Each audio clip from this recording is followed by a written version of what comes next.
What's good, family? What's good, family? Back again. Back again. Got some good stuff to talk about today, man.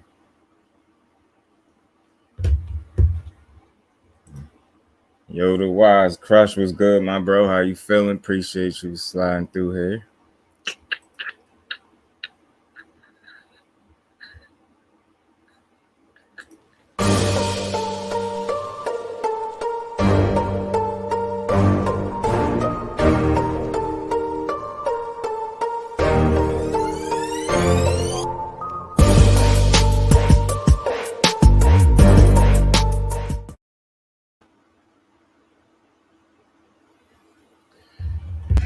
What's good, my people? What's good, man? Let's get into it, man. Workflow, but salute all. Appreciate you, Kano, man. Enjoy it. Your day at work. Don't work too hard, you know. As I won't over here either. But I'm about to work on these damn fight topics. What's good? Appreciate you, Al Money. What's good with you, bro? Zoom. Yeah, man, you rocking with that intro. Yeah, that's the one I ain't start using yet for the videos, but I'm gonna start putting it on the beginning of the videos and shit. Appreciate y'all for sliding through, man. So y'all already know what's on the menu, man. Y'all know what's on the menu and it's looking like food, man. I'm on it. That's AC. Yeah. See, I like to hear that kind of good. Relax. Shit fresh. Yeah. Appreciate it, man. That's my bro AB got me right with that, yeah. Salute to everybody in there. Y'all smash the like button for your boy, man. Let's chop it up, man. So it's already been announced or reported that Tszyu and Charlo was mandated by the WBO, and they saying it's potentially for November or December. Ain't no date, no set date, but that's what I was hearing. November, December type deal. Kurt, was good, bro? How you feeling? What's good with you? They saying for November, possibly December, man. I say the menu is looking like some food on the menu. I ain't saying Tszyu some walk in the park, but at the same time, I just don't think he could do too much with Charlo. I say his best shot is knocking Charlo out, and we all know Charlo got a hell of a chin, and he can actually box. You know what I'm saying? St. Louis was good, bro. Uncommentary was good, bro. How you feeling? Appreciate you for sliding through. My bro A1 was good with you. How you feeling? My bro T was good with you. Was good, fam. How y'all feeling? Y'all smash the like button for me. Chilling. That's cool, man. Well, I'm glad y'all chilling with me, so we're gonna talk about it. My bro G5 was good with it, bro. Appreciate y'all. Y'all already know Tszyu, man. I'm just gonna call it straight up, man. Look, at the top level, man, the level that they fighting at, Charlo got the target on his back. Quick, sis. Appreciate you for sliding through. How you feeling? He got the bullseye on his back, so people gonna be calling for the smoke, whether it's real or not. But in this case, with it being mandated or ordered by the WBO, you figure it's gonna happen. I don't see Charlo ducking or avoiding no type of smoke at all. You just seen him come off a hell of a win in the rematch against Brian Castano, where he knocked him out. You seen he showed his ability to make adjustments, man. He kept his head, and he showed us how serious he was taking this fight. He came in the best shape of his life, and he got the job done. I think it's only right that it's safe to say that he could follow that performance up again. And I just think Castano, in hindsight, Castano might be a tougher matchup style-wise for Mel Charlo. Brown on boxing, salute, bro. Appreciate you for sliding through. Smash the like button for your boy. We're gonna keep going. Yeah, man. I think Castano might be a tougher style matchup for Charlo than Tszyu, but it's still my opinion. It remains to be seen. We're gonna have to see it. But based on what I'm seeing and what I think I've seen Tszyu a few times, about 3 times, maybe 4. I've seen him fight Jeff Horn, seen the Gaucher fight. I think I seen one more fight. I have to look back on his record, but I've seen him a few times.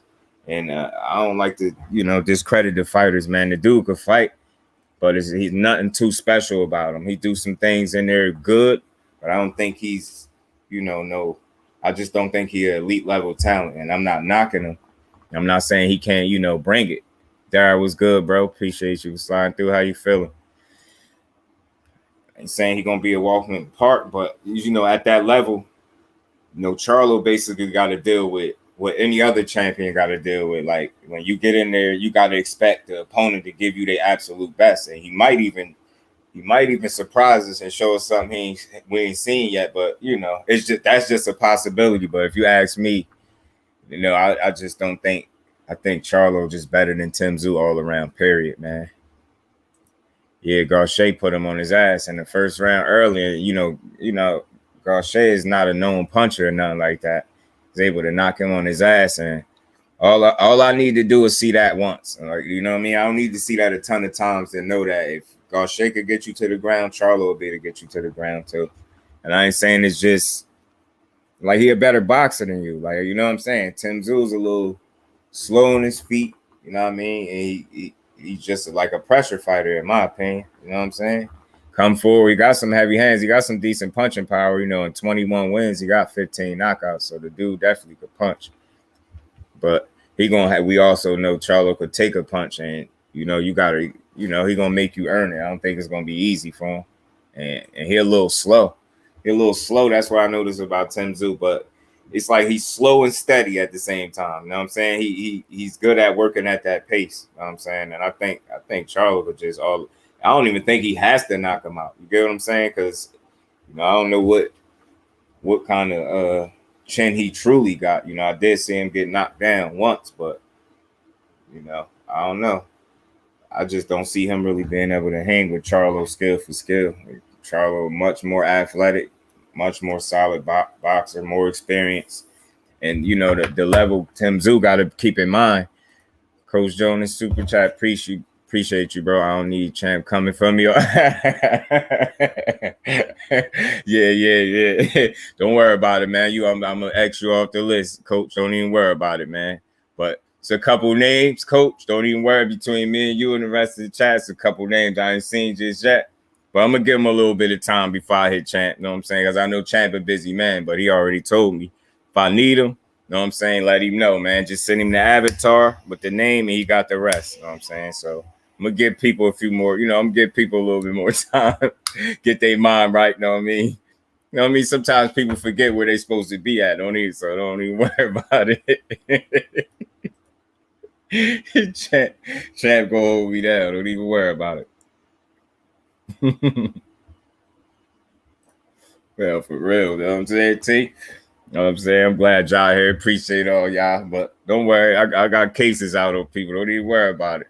Champ on speed dial. But yeah, man.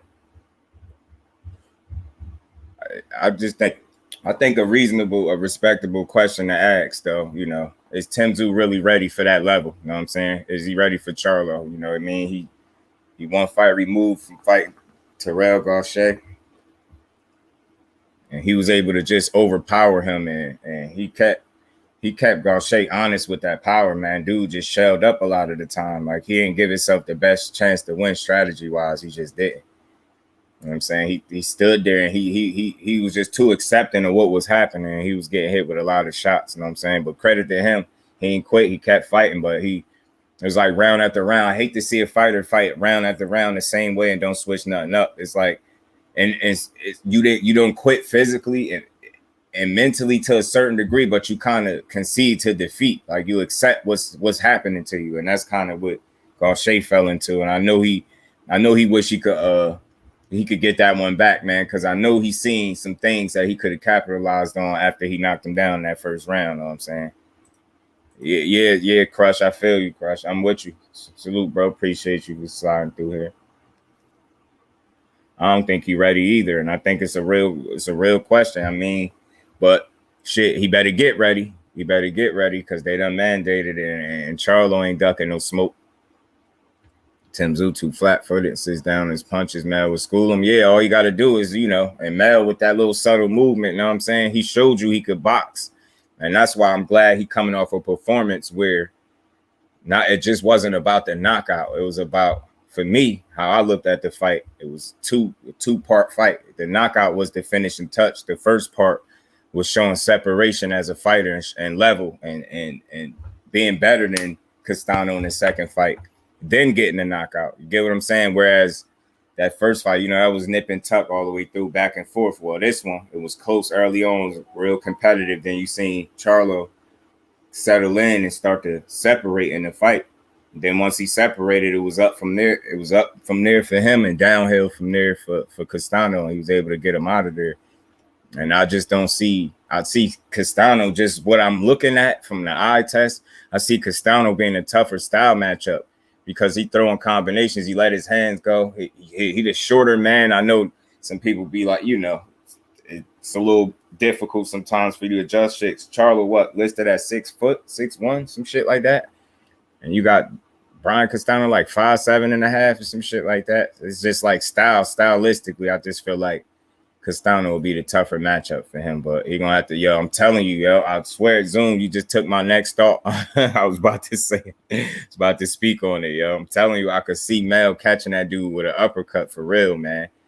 And Tszyu got to be planted when he throw them punches, and he's not defensively sound like that. You get what I'm saying? He's a more offense, like he worried about offense. He could be irresponsible defensively at times, man. And like I said, he's a puncher, so he got to be set and planted to get his shit off. And once he settle in, you know, and commit to his shot, he not in a position where he could transition back to defense. He don't have that. He's not athletic like that. He's a stiff dude. So, you know, Charlo just got to be mindful of what's coming at him and counter his ass and make him pay, because I think he got speed, the athleticism, period, over this dude. Got the experience. He's just an all-around better fighter. I think we're going to see that whenever they do give us a date for this.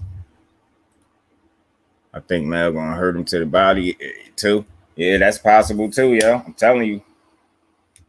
That's one thing, because you got to think he aware of the punching power, but sometimes people get shocked when they get hit to the body. Because if you notice, I'm glad you brought that up, because you notice in his last fight, he got Castano good to the body. He broke his ass down and got him out of there. So that's not out of the realm of possibility for him to hurt him with body shots. Now, I'm not saying Tszyu can't get no shit off, but we seen Mel got a beard on him, man. So he going to have to work. You know what I'm saying? At the end of the day, and it ain't going to just be no one-shot deal, I don't think. He going to really have to work. He don't have a real high punch output. I mean, Mel punch output ain't super high, but it's higher than Tszyu's. And like I say, he's just an all-around better athlete. Think he's a smarter fighter. He battled back from adversity, you know what I mean? He got the loss and the draw. He got 2 rematches, and he 2-0 with 2 KOs and rematches. You know what I'm saying? So he got that in his back pocket, you know what I mean? You know how I feel to lose. You know what I mean? And he battled back. I just don't think Tszyu ready for him. The level of opposition that he faced thus far is none of them dudes on Charlo level. And respect to all of them, but ain't none of them on his level. Just not too long ago, Tszyu was fighting Jeff Horn, like type shit. So I'm a firm believer in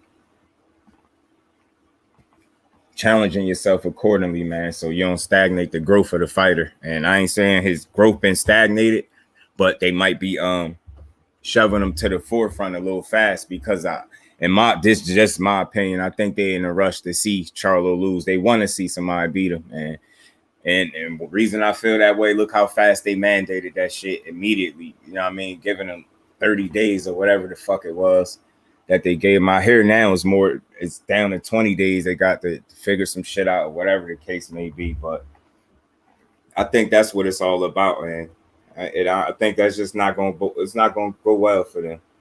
You know I mean, they throwing them in there a little too soon. I mean, shit. I don't know who else you could have threw in there with Charlo right now, 54. I know people like Fundora, but he can't fuck. I don't think he could fuck with Mel at all.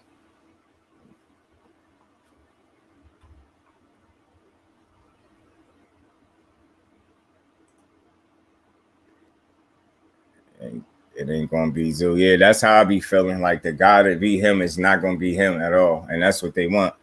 Derek Bailey, what's good, bro? Appreciate you for sliding through. How you feeling? Y'all all smash the like button for your boy Paul Counter. What's good, bro? How you feeling? Appreciate you for sliding through. Hey, man, so real quick, because, another part of this is so I already kind of know the answer to his question to you. But I still gotta ask the people. What y'all think about this reporter Kambosos activating this rematch clause to fight Devin Haney next? Oh man, how possible do y'all think this is? Like, is this really gonna happen, or is he just trying to save face right now, man? Because realistically, man, can he do anything different in a rematch? And for me, it's like he can try. You can try to do some shit different. Like, if you ask me, that he definitely could try, but is it really gonna help him? Is it gonna work? That remains to be seen. And like I said, for me, I seen what I needed to see the first time for 12 rounds. That shit wasn't even close. It wasn't competitive. And he just got walked through for the most part. Like, I mean, he just got outboxed, should I say. I want to say walked through. I say he got outboxed clearly. He got taught a boxing lesson. And we don't need that again. Yeah, not at all. That's what I'm like, man. I think maybe he just trying to save face or something. Maybe he trying to make some headlines or make it seem like he ain't just disappear off the face of the planet. But, you know, hypothetically, if this fight was to happen again next, because that's what, like Dev said, he had man his word. So he said he signed up for it twice. So he'd give it to him twice. And we know he will. He did it the first time.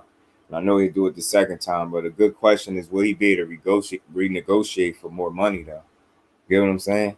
This second trip, because he did state it got to make sense. And we all know what he's saying when he say that. Like, what is it that would need to make sense this trip?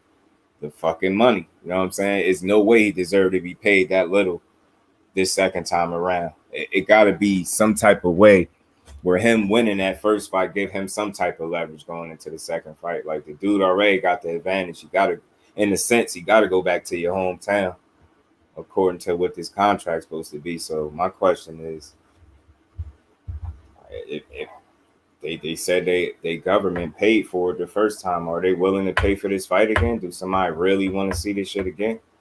Because I know none of us in here, I think it's unanimous. I don't think it's one person in here right now that really care to see that fight again twice, especially after what we seen the first time. And like I said, the most I think Kambosos could do is throw caution to the wind. And when he do that, he's just going to be more susceptible for counters and more jabs. He's going to eat more jabs and more counters. He fuck around, get himself hurt this trip. Oh, shit, my bad. They need to give Kambosos some money and tell him to get lost. Facts, right? Yeah, get his ass out of there. Get him up out of there. That's a fact. You're not going to get 40,000 fans over there again. Yeah, to see that man get his ass beat again. I don't want to see that mess again. Yeah, I feel you, Quay. That's why I said I think it's unanimous. And it's like, it's more so, it was not us hating or, us trying to see Haney get out of the contract, but it wasn't competitive. And I just truly don't think the second one will be any more competitive. He's going to get his ass beat, yo. He just ain't, he don't got what it take to beat a Haney. That style, I said it all along, that style matchup was going to be a nightmare for him, and it was. His name, they call him the Dream, but he damn sure was the nightmare for Kambosos that night. And I don't care what he's saying. He did it mostly with a jab. Now, just imagine if he add more of that, because he more used to him. He had 12 rounds of him the first time. So just imagine the second trip. It's going to be even worse. He's going to beat that boy ass. And then he really going to be irrelevant. But my thing is, too, if Kambosos is serious about this rematch, he definitely cashing out. I don't care what you say. Like, they could try to pump themselves up and tell us how they think they're going to do all this and that different, and they know how to fight them this time. Yeah, whatever. My thing is, I don't think you're going to do well enough in a rematch, because you ain't even come to terms with the first fight. You still think you won. You talking about it was a close fight or you was hurting them and shit like that. I'll just show me one round where you hurt Devin Haney. One, please, at any second in that fight. You had 12 rounds to choose from. Pick one of them shits, or the several rounds according to you that you was hurting her, because I ain't see none of that shit. None of it. Hey, man, fuck that rematch. I knew Crush was going to come with that. Yeah, but I'm with you, Crush. Like, I just had to talk about it because I seen it pop up. before I decided to jump on here. So I'm like, man, two fights coming up, and it's, you know, we could discuss them. But like I said all along, man, I really think regardless of what people say, he might be at war or whatever. The minute he spoke after that fight was all I needed to know, was that he's aware of what's going on. So you got to just put that in perspective. If he's able to comment the minute that fight is over, like you hear comments from him or his team or them speaking about how they ready and they want to fight Devin Haney and shit like that. So, you know, for much as people want to say he at war, you see how he's still aware of what's going on. So obviously, like, he obviously still focused on boxing. And like, I'm telling you, I would not be surprised at all if they try to make that fight next or squeeze him in there if that Kambosos shit fall through. Because I just don't know what other two fighters I see him being thrown in there with at the moment. And me personally, I would love to see Haney and Lomachenko. I love to see it. But shit, while I'm on it, you know, like I said, I ain't in a rush to see our champions or our young kings eliminate each other, and it's all this other smoke out there. But if it gotta be, then it gotta be. But while we on it, man, I seen another little update or a little video somebody said, and I don't know how true it is, but I'm pretty sure he a good source. He's saying Tank saying to Floyd for him to make the Devin Haney fight, or he not resigning type shit. And I don't know if y'all heard, anybody in here heard that, but that's interesting because them two dudes seem like they on a collision course at this point, because they consistently mentioning each other. It's not one way at this point. If that report is accurate, then it seemed like them dudes share some type of interest in fighting each other. But my whole thing is Bob Arum still, you know, still in control of things, because ain't Haney contractually obligated, you know what I mean? 2 more fights. And I don't know. I don't see them making a Haney and Tank fight next at all. And like I said, I ain't in a rush to see it, but if that's what it gotta be, then I'm all for it. But I would like to see Lomachenko, because I feel like that's that shit they're gonna pull anyway. They're gonna try to slip him in there. Gonna try to slip his ass in there to fight Devin Haney, because like I said, they're in a rush to see that man lose. Same way they want to see Charlo lose, and it just is what it is. Why else would they mandate a fight that fast? As soon as the man won, what is it, 2 days later? Dude probably ain't even had possession of all the belts yet, and already y'all making them, you know what I mean, make a decision already, or talking about stripping them. Look how crazy that is when you got another somebody running around that ain't had a mandatory in over a year. So you see the double standard there, and that's just simply a plot to want to get that man taken out. And I'm cool with it, because I got faith in the young champion. So I got faith in Jermell Charlo against Tszyu. I definitely got all the faith in the world against Devin Haney, especially if you're gonna try to put Kambosos back in there. Yeah, and that's what I've been saying, Kurt, that whole time. Like, and I was hearing people saying now they don't think that, because, you know, if that was the case, he would have been trying to put Loma in there. I'm like, man, I don't know. I don't know if I'm willing to go with the fact that he's not willing to throw, you know, Loma in there because he don't think he could win. Like, especially if he think he on the level of a Pretty Boy Floyd, or mention him in the same breath as a Muhammad Ali, which is very disrespectful, but whatever. But I'll say, you know what? Throw his ass in there, because I ain't scared for Dev, not one bit. Especially after seeing how he handled himself. And I know Lomachenko ain't no fucking Kambosos. I understand that. So I ain't crazy, but I don't care. You know what I mean? Devin Haney ain't nobody that Lomachenko fought for whatever people want to say, because I don't think it's anybody on his resume that would have beat, you know, Devin Haney. Imagine Devin Haney losing to Orlando Salido at any point in his career. That shit had never happened. You know what I'm saying? And I honestly don't think he'll lose to Teofimo either, to be honest with you. Damn it, man. What's good, bro? Appreciate you sliding through. How you feeling? I see you must have got that memo. Yeah, I was worried for a minute, man. Thought you wasn't gonna pop up, man. I thought I was gonna have to get champ on you. I didn't want to have to do that. I was like, nah, not damn it, man. I don't want to, you know what I mean? Can't get champ on the family. You know what I'm saying? But you here now, so all bets are off. You know what I'm saying? If Loma had went to war, I would have fed Kambosos to him instead of Dev. Yeah, I think so. I think so too, man. And again, it's like somebody brought this point up, and I'm always, I'm just due, so I always like to give people their credit. It wasn't my point, but I don't remember which one of the bros said it because it had to be one of the bros, man. They spoke on that. They spoke on it, and they said, like it made a good point. Like they said, why would he throw his man in there with that shitty ass contract when he could throw Dev in there, knowing Dev was already hungry and willing to accept it already. So he figured it's like a 2-for-1 almost. If some kind of way we could get Dev over here out of his element, you see how his father made it there. The shit that he was just stacked up against.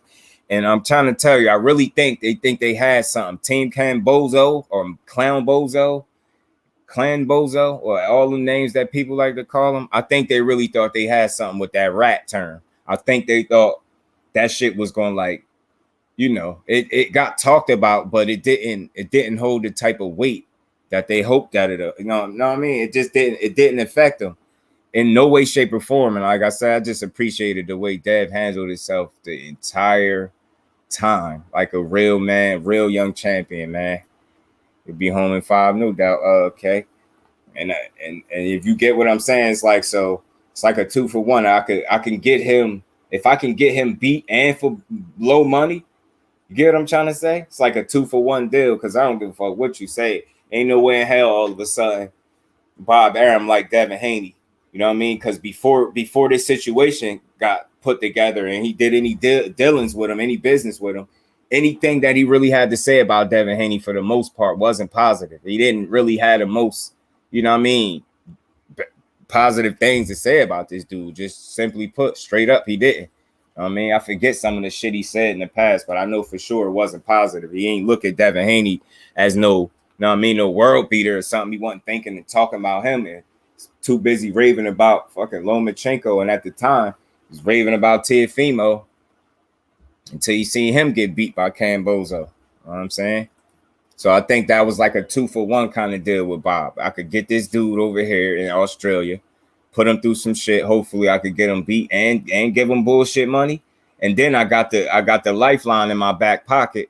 You know what I mean? With Loma, if this shit don't work out, Kambosos lose, and for some reason that fight don't happen a second time, then I got Loma right there. And you know what I mean? I just feel like that's possible. Or it's just say Kambosos do get this rematch, then I truly think some kind of way Loma gonna get slipped in there because it's a 3-fight deal, if I'm not mistaken, right? So he got one out the way, it's 2 left. It's a contract, and I know he's gonna fulfill it. So I'm just thinking of which way he gonna do it. And it would not shock me one bit if he threw Loma in there. I'm telling you. And I really feel like that. It's just the way he praised him since he been in boxing through the years. Like, you see how quick he got him a title shot in his career, got him back to back. Like, dude lost and then got him another shot. Get what I'm saying? Against Gary. So sound like something Bob would do for real. Like, and it, of course, it's open to interpretation, and it's just my thoughts on it. But I think it's reasonable. It don't sound too crazy. You know what I'm saying? Just look at the way he praised this dude. Like, he loved Lomachenko.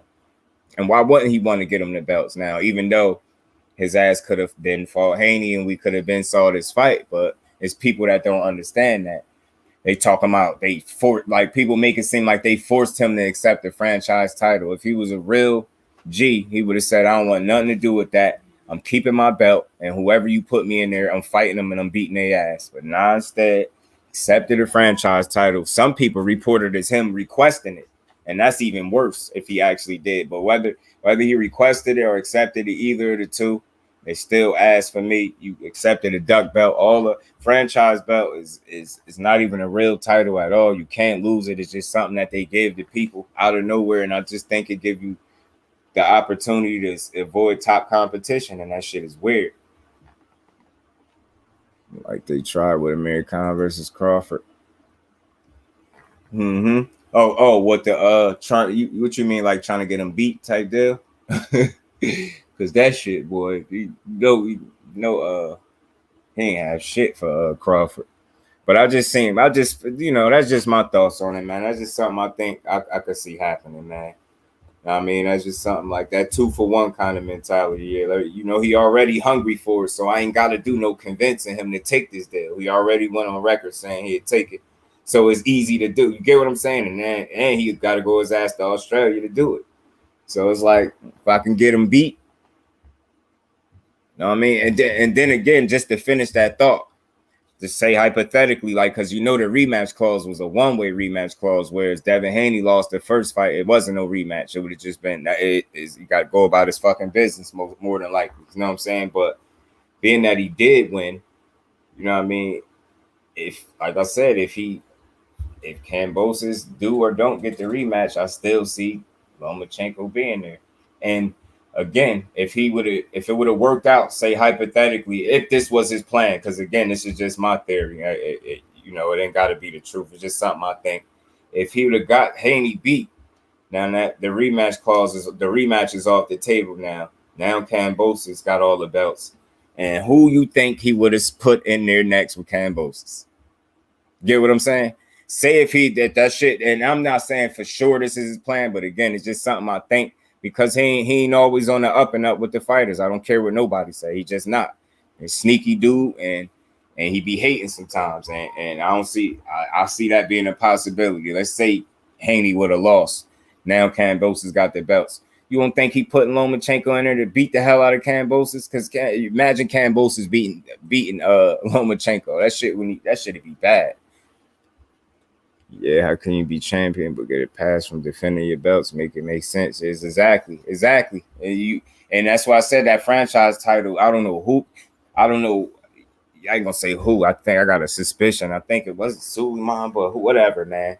Whenever they introduced that into boxing is the minute they started fucking shit up, because all that does is allow you to get out of your responsibility of fighting the best competition out there. And it's like a get out of fighting top competition free card, man. Let me get this franchise title, and with this, I could use this to, just avoid people and say, I ain't gotta fight weird shit. Like, and then you choose to go fight a lesser fighter, and get your ass beat. And that's when it backfired. But I could just see that being a possibility. Wow, that's how they structured it. If Dev would have lost. Yeah, facts. It was one side. It was one-way rematch clause. One way. Dev lost. It wasn't no rematch. But he win. Yeah, then there you go. He can go back. So that's him activating it supposedly, is whatever, man. I think he's saving face. I don't know if he really want that again, man. And if he really do, then he cashing out. Him and his team cashing out. If they get two big ass paydays, then they win financially. You know what I mean? Not in the sport of boxing, but they win financially. But shit, he told you he didn't expect to be here anyway. He did a lot of fucking talking in these press conferences. All he did was talk. He turned everything into some fucking heartbreak hotel story. Like, bro, we don't want to hear that sad ass shit. Like, we ain't feel bad for you, man. You know how many of our boxers go through that shit you was talking about? Do you know how many of us that watch the sport of boxing that went through similar shit, just not as boxers, but as just regular people? So miss me with all that trying to make people feel sad and feel like you've been through the most. And, Devin Haney is privileged and he been given everything. You fucking asshole. Do you see how hard that man worked? You not going to convince me you work harder than him. I don't give a fuck what you say. You ain't never seen Devin Haney out of shape. Ever. They gave him everything. He got to fucking win to get the shit. In boxing, they don't just give you shit, especially when you don't got the complexion for the protection, as they call it, man. Kambosos will take step aside money. I hope so. Get your ass out of here, because don't nobody want to see that clown. Go take you some free money and go sit somewhere. Go take a vacation, you and your sus ass wife. Know what I mean? With y'all terms that y'all been using. She wanted to get nigga, and you. Your weird ass, you wanted to convince us that Dad was some type of snitch and informant, misusing the fuck out of the words that people take seriously. I get your head split. That's why I'm glad he beat your ass. Think he wasn't thinking about that while he was jabbing you in your face? I'm calling him all types of snitches and rats, and that shit. Only thing it did was make, good for content for us to just get on your ass about. Other than that, it didn't get into his head. It didn't affect him no type of way, no way, shape, or form mentally. You know what I mean? That young boy. And to be real, what I paid attention to on the build up to that when he actually got to the arena and when he did his walkout, you look at that face, it's that shit be telling, man. You done seen it. Some of them fighters come out there and they look like a deer in the headlights, eyes be all big, look surprised. He sucked it in and he was comfortable when he got in there and performed accordingly. And like I said, if it was a fight he could have won without his pops, I think it could have been this one. But I'm just glad he was there with him so they could have shared that moment together, which was dope for the sport. And like, that's the type of performance and the shit he did deserve a crown or two, man, because he ain't have to do it. He showed people when you want to fight, you go make the shit. And I just hope, like I said, I just hope that raised the bar a little bit in boxing, man, in terms of getting the biggest fights made. And not calling that the biggest fight, but what was on the line made it a big fight. It was the biggest fight of his career, you know what I'm saying? And not in terms of competition, but just magnitude in terms of that. The fight was big. It was a big fight. I mean, you go to enemy territory on enemy soil in somebody's backyard. I mean, where they ain't really rooting for you. And like I said, he had that whole crowd silent before the night was out. And I loved every minute of it. I enjoyed seeing him beat his ass.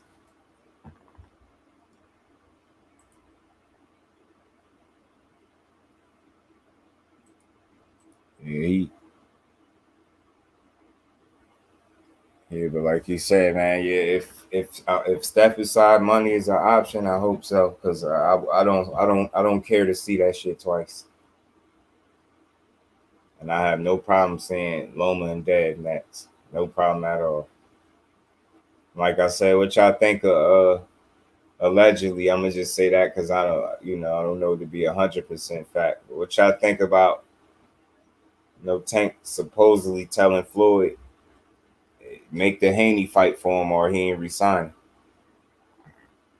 The Deb's cut, man, get out of Australia. And I don't even know. I know he was stuck in customs and some shit. And I ain't hear no update on it. I just know that was fucked up. Look at all the little underhanded extra shit he had to deal with. Man, he said he just had to pick a random dude for his cut, man. Which is why he probably that swelling looked the way it did, because whoever it was his cut, man, probably was inexperienced and didn't know what the hell they was doing. So that's just another element of, some shit that he dealt with. But in terms of how he handled all that shit, the what many people would call pressure in the biggest fight of his life, man, he stood tall. He shined bright that night, man, and I think he'd do it again with no problem. Kambosos don't really want that again. He trying to cash out, yeah, before he disappears. I think so too, because he know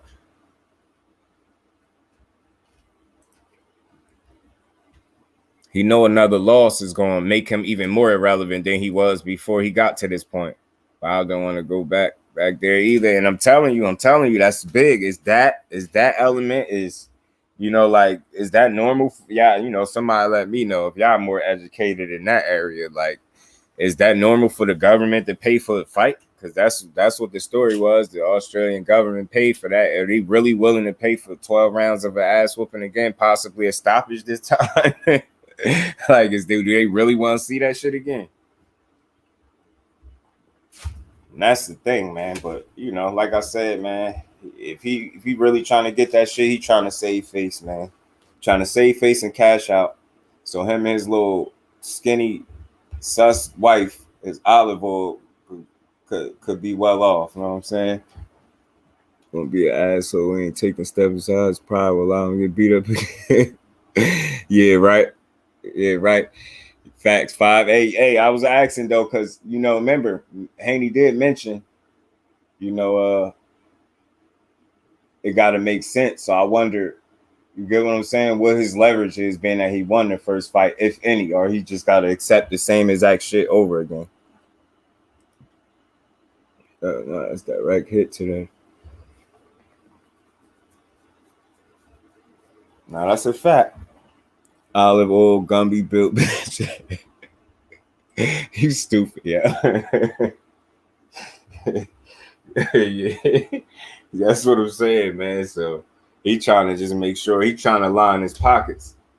And at this point, it ain't even about the win no more. It's about the money again. He trying to seize this opportunity again because he know after this loss, he'll never come close to making his money again. But I'm just real interested to understand or to know if that's even a possibility. Is that a thing? Is it a way that he could renegotiate anything, the terms, the money, like you get what I'm saying, to split anything, like to secure more money for himself, being that he won the first time? Salute, Aisha. Hey, Queen, how you feeling? Appreciate you for sliding through. What Twizzler Bill? Yo, you for real, man. A little weird ass. And I just, whatever happened, like if he gonna fight, then cool. Hurry up and get on with it, man. So, because Dev already back training, so hurry up and get on with it so he can beat your ass and keep it moving. You know what I'm saying? Go, you in a rush to get back to irrelevancy or what, man? Because I hope he don't bullshit around like he did about making his first one.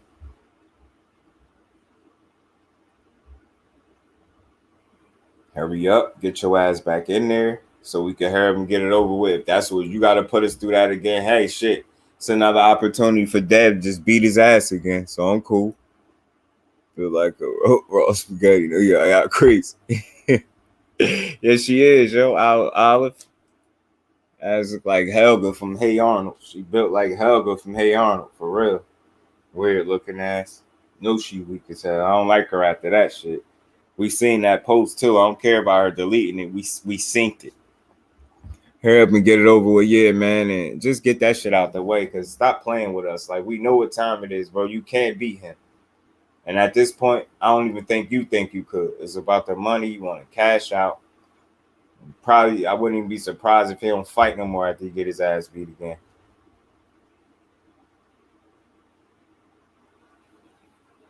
And according to Andre Ward, he said, you know, once you lose, that bag ain't the same. He don't care who you are. So, I mean, if it's any truth to that, you know, I would trust SOG words. You know what I mean? If there's any truth to that, is it a chance that Kambosos get less than 10 million, or is it more of a chance that Dev get more than the 2.58 something? What was it, 2.8 something that he's supposed to get?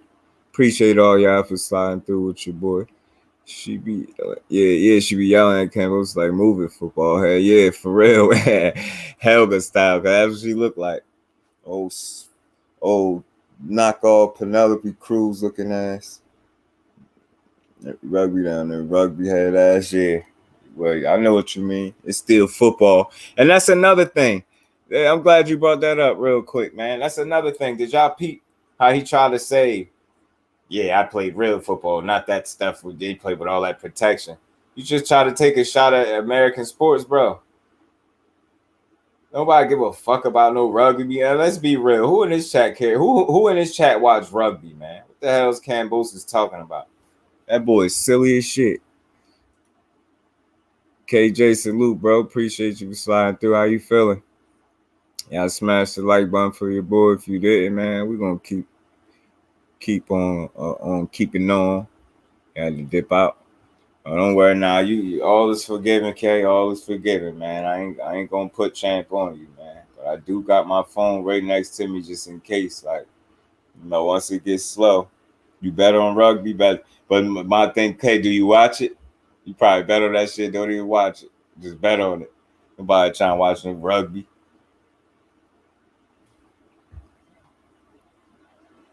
Yo, this boy foolish. Australian Meerkat. God damn. Ain't that fucking Timon, right? Ain't that from Lion King? Timon, Australian Timon looking ass. Oh yeah, the dip out. Now I thought you was talking about dipping out of here. I was about to say all is forgiven. At least you came back through, because I was getting nervous for a minute, but you know. But yeah, man. Kangaroo Jack gonna get his ass beat again if you get back in there with Lord Devin Haney, and that's just what it is. Charlo and Tszyu. We already know that dude looking like food, man. Respectfully, I don't think he ready. You don't go from that level of opposition that he's been fighting, in my honest opinion, and jump right in there with a Charlo. But like I said, if you ready, you ready. At 21 wins and 15 knockouts, if you ready to get in there and get your shit set, then I'm cool. I'm more than cool with it, bro. Kambosos will probably be scared to go out in public next time he come over here. Yeah, facts. Facts. We're gonna have security. Or narrow ass. Y'all crazy little Desert going to look at ass. Y'all crazy. She look like a monitor lizard. Yeah, she weak for real though. And she shouldn't have said that. I would have let her live, but she ain't have to come like that. Out of all the shit she could have said, she said that. Then gonna try to take it down. Do you know how quick people screenshots? Too late, fool.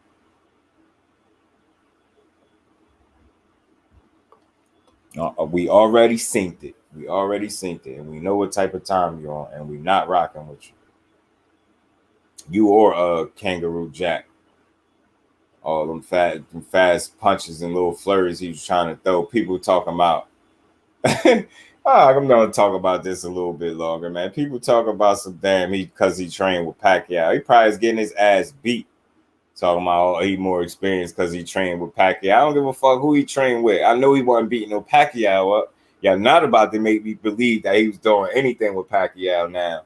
I don't care, and I don't care if y'all heard Pacquiao tell y'all out his mouth he did good. They always gonna say that because he like him. But Pacquiao, he couldn't have did too good because Pacquiao fucking lost. You know what I'm saying? Helped Pacquiao train for Jeff Horn just to get beat up. That's how you know he was a nobody. Because why the fuck, like, that's one thing I don't get. Why the fuck would he? Why would he train? What the fuck point would it be to get Kambosos in training camp if you fighting Jeff Horn? Like, they don't fight nothing alike. They styles ain't nothing alike. They body types ain't nothing alike. Yo, none of that shit, bro. Budweiser Lizard commercial. Yo, y'all crazy. Black Grass Podcast. Salute, bro. How you feeling, King? Appreciate you for sliding through. I didn't see that speed that Kambosos had. You know what? I didn't see it either.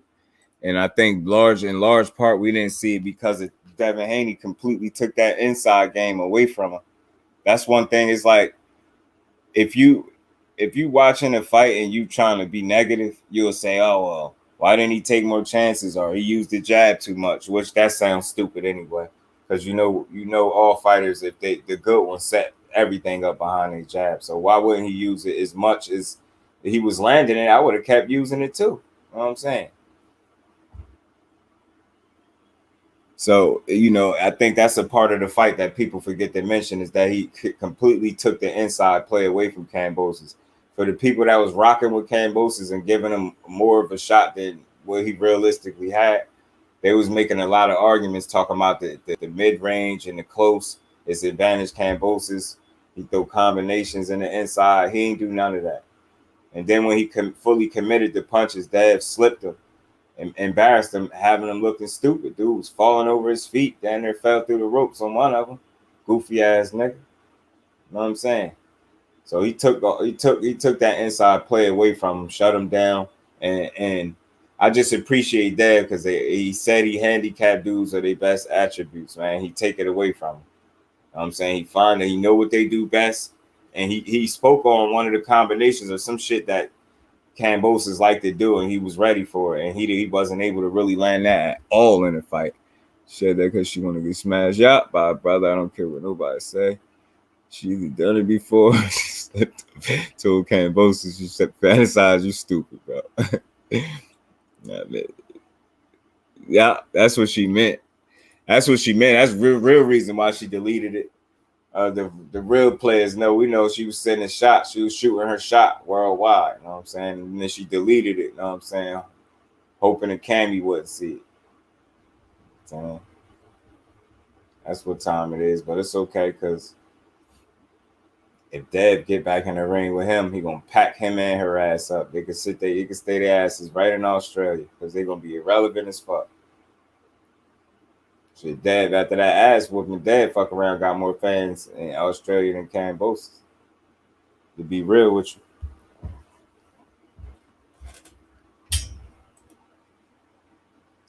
Did exactly what he said he was going to do. Completely handcuffed Kambosos of his best attributes. That's a fact. That's a fact. And he can't live with that.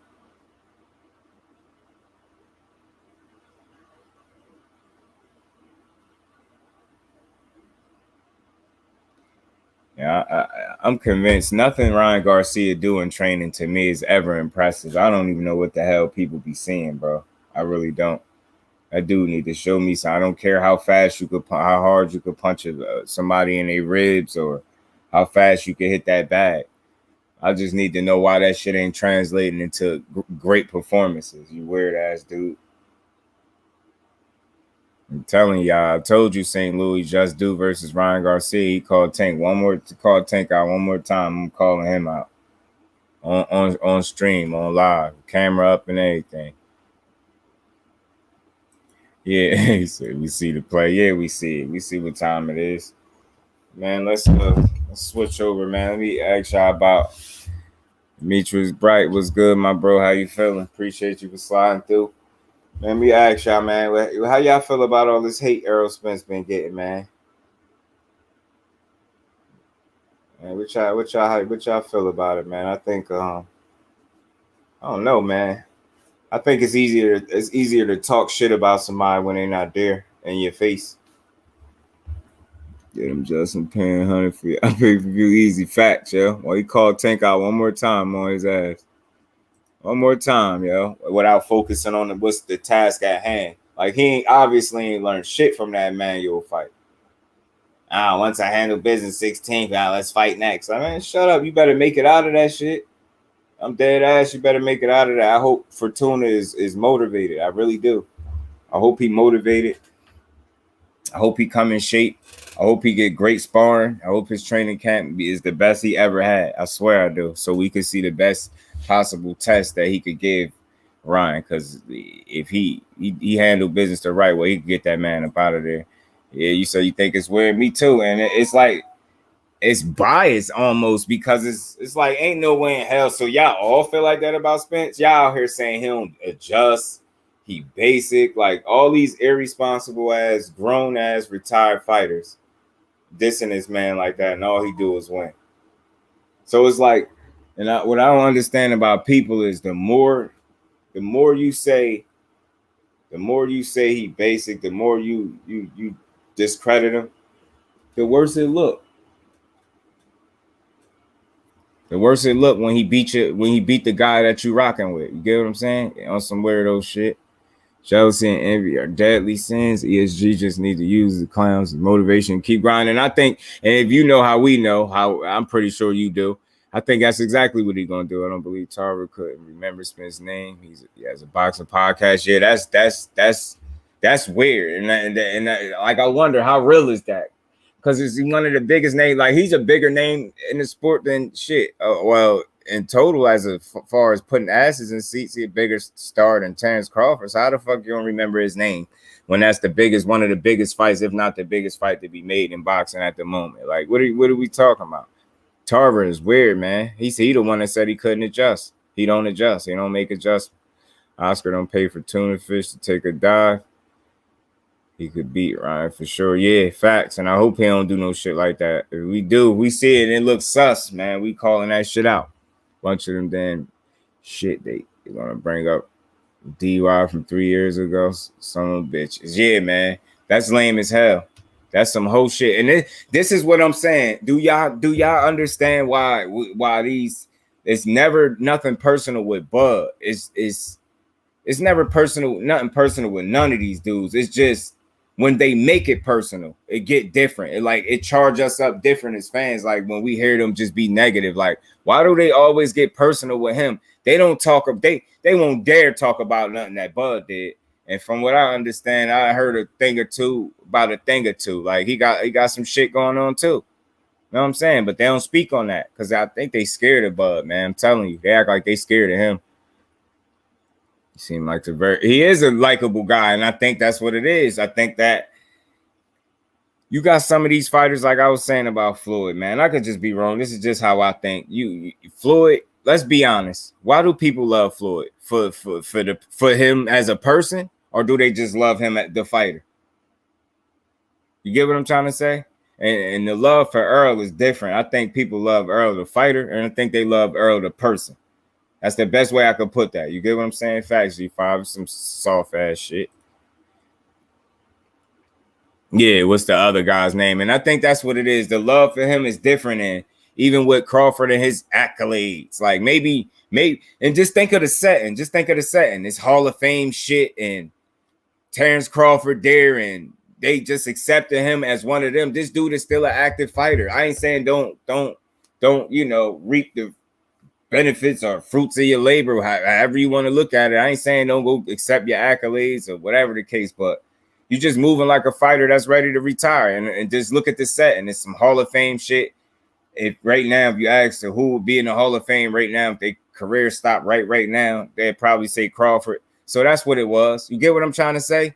He was there, so they accepted him as one, and then they treated it like he was already there. Like, I thought you got to be retired and out of boxing to be on some Hall of Fame shit. Like, this is all confusing to me, and where his mentality at is a little concerning for a person that is supposed to be going into the biggest fight of his career for undisputed for in the second division. You get what I'm saying? Tarver slowly declining, punch drunk is real. B-Hop and James Toney suffering those effects. Roy and Tyson Tyson. Yeah, haters. Yeah, they facts. They haters like a motherfucker.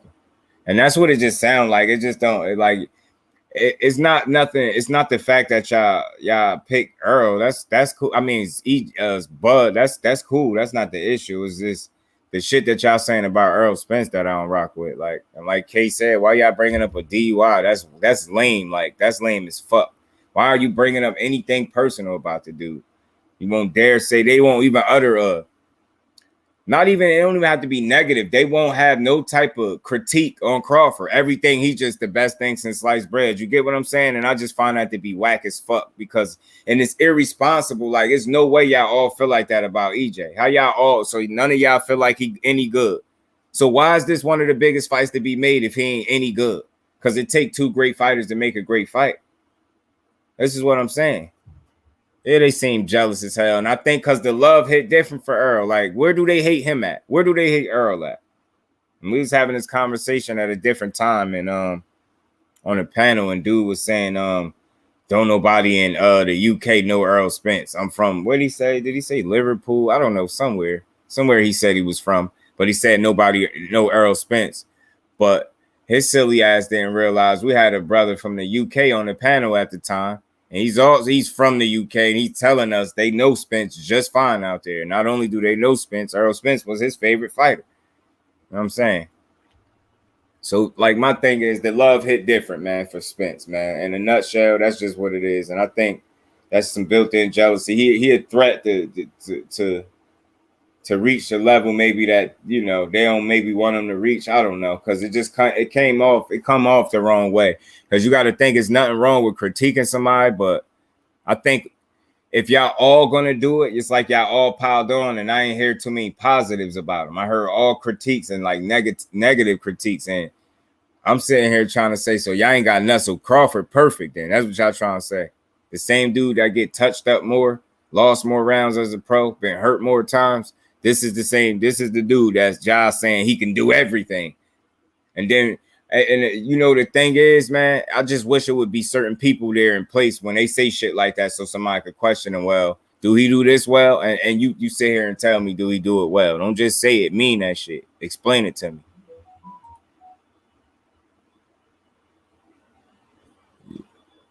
You was on to something on my live earlier, just it'd be a lot of grown men acting like they scared of Bud, bro. It's like they done punked them on the scenes at some point. That's a fact. That's what I'm saying, yo. And then, yo, did y'all see that picture?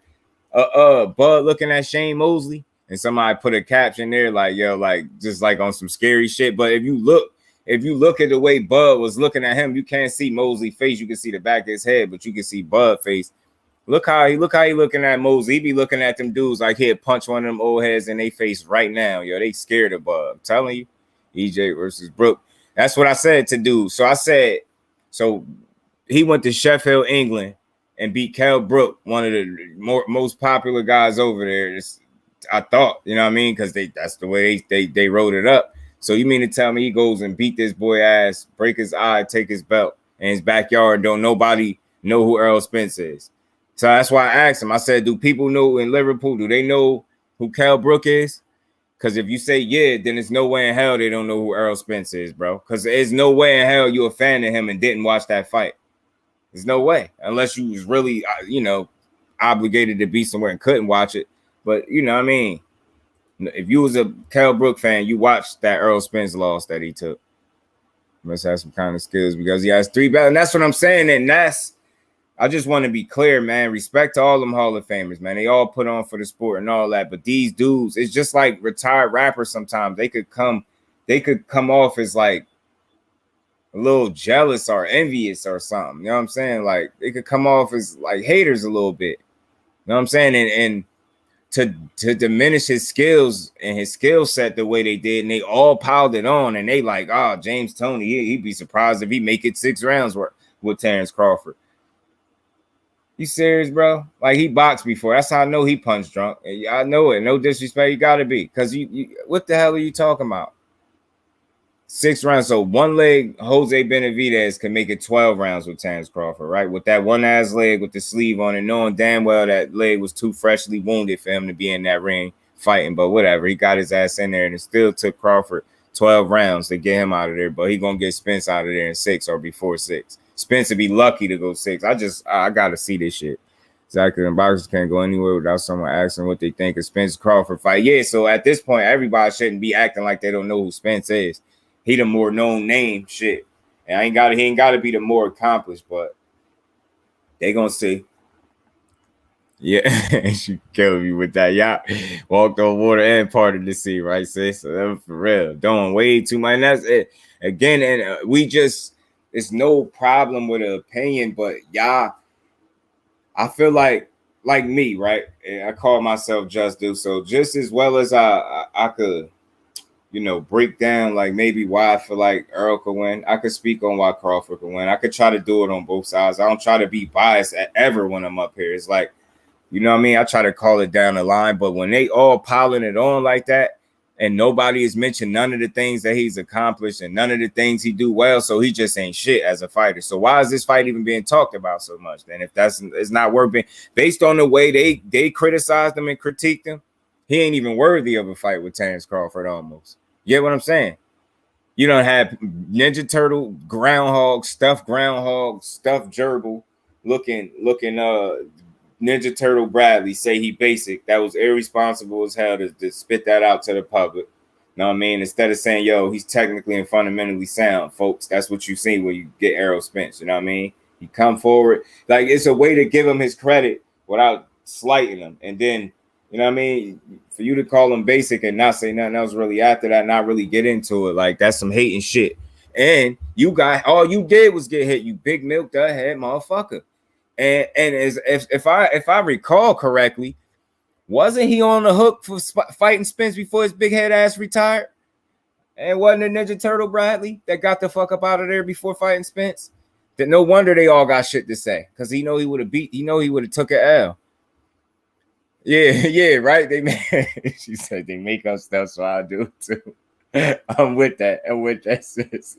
They act like EJ is one thing. Yeah, but D, that's what they've been saying, bro. They've been saying it. They say basic. I even heard one-dimensional. Tarver said he don't adjust. Like, they was tearing his ass up. I was like, hold on. Like, at this point, are we talking about Errol Spence? There's no fucking way, bro. And that's all I'm saying, man. And let's be clear. I love kicking it with y'all and the family. I just want to be clear. I have watched Terrence Crawford kick ass for years, and I have enjoyed it. And I always make a reference to Bud with the hair at 35 when he had the little twist, longer than them shits where he was recently growing his hair. Not that shit when he was at 47. I'm talking about when it was actually like more dread looking, like some shorter dreads almost. He was beating ass. And it's one fight in particular I remember him having where it was like an outside arena. And he beat the hell out of somebody, called a knockout. I've been watching him for years beat ass, man. But I also been watching that Olympian, man. What is he, a 2012 Olympian? I've been watching this dude his entire career, man. And he, Spence been on TV for the bulk of his career. So we've been able to see all of that shit. Jerry Wilson's Earl and shit. Facts. And to add to that, Quee, since he ain't shit, according to Catfish Crawford, as Ben Israel be calling him Catfish Crawford, or CBD as y'all say, he ain't even from Texas. So you shouldn't have no problem taking your country Nebraskan ass over there and fighting them. And salute to Nebraska. Ain't no disrespect to them. But I just be talking shit. Exactly what I generally think is a 50-50 fight, and Bud can win. But these Cuddy buddies and what they call them, Bud buddies, these buzz sucking leeches, they make it super hard to defend this, man. Yeah, and that's all we be saying. Just view the EJ as basically beat your ass. Facts, dude. That's what I'm saying. And I just be feeling like it's disrespectful, yo. It's disrespectful, and it's irresponsible at the least. Even if it's just your honest opinion, it's irresponsible to to slight that man that much and not give him no type of credit for being a stand-up fighter.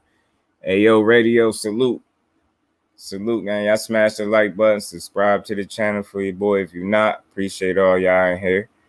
Yep, Earl called Tim Bradley out before he retired, and that's what I'm saying. He got his ass right up out of there, big head fucker. EJ don't get hit like Bud do. AD, man, I was saying this earlier. I asked some questions in the chat, but again, it's easy for people to type in the chat and talk shit, and that's why I say, man, I want a different type of crowd. All that ignorant young boy shit that people be going on about, like just the sheer ignorance. Like, I get up there, I tell you I'm just due, so I ain't getting up here to debate nobody. I'm getting up here to try to have a good conversation, a logical conversation, good dialogue. So I ask questions. Who get hit more? You know what I mean? Who you seen lose more rounds? Who you seen hurt more times? The little simple ass dude in the comments talking about that's easy. It's Spence. Like, come on, dude. Bud don't get hit more than EJ. Look at the numbers. Stop going off of what you feel or what you think or what you want it to be. It's not that.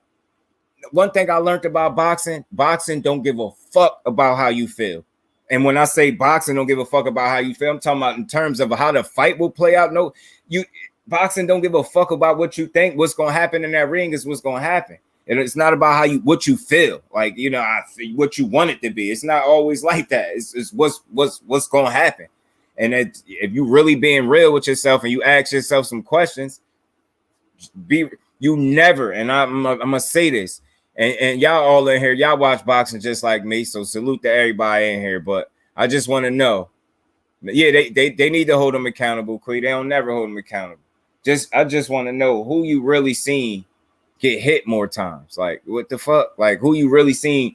Have you show me name the fight to me if y'all know one where Errol Spence lost 3 rounds straight, possibly 4.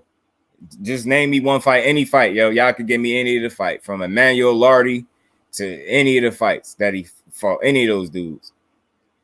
They forget that EJ was an Olympian, so his boxing skills are great. He decides he wants to fight people, and that's exactly what I be talking about. Just to be fair, like, I believe, while it's a boxing match, and Bud is able to think in there because he's a smart guy, he can fight. It's not a one-sided deal. I believe he can have some success from the outside, maybe some countering. Maybe, you know what I mean? Spence ain't invincible, but he's smarter to me, and he's tougher, and he gonna mix it up more. And it's like he can box and he can fight. I'm not saying Crawford can't fight, but the level of opponents that he's been fighting is not gonna be nothing close to Spence, in my opinion. They never use facts, Quee. They never use them. Tim Bradley used the other side of the street excuse from Earl, called him out facts, and he the one that I think he coined that one. He started that. They never use them. They never do.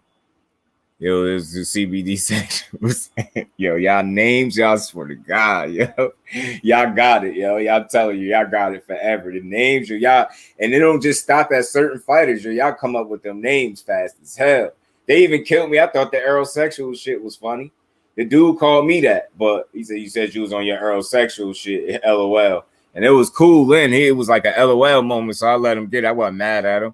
And then he seen me in another chat and tried to get disrespectful. That energy went from an LOL to like, you would kill me. I'm like, damn, killer. Like, where was this energy in the other chat?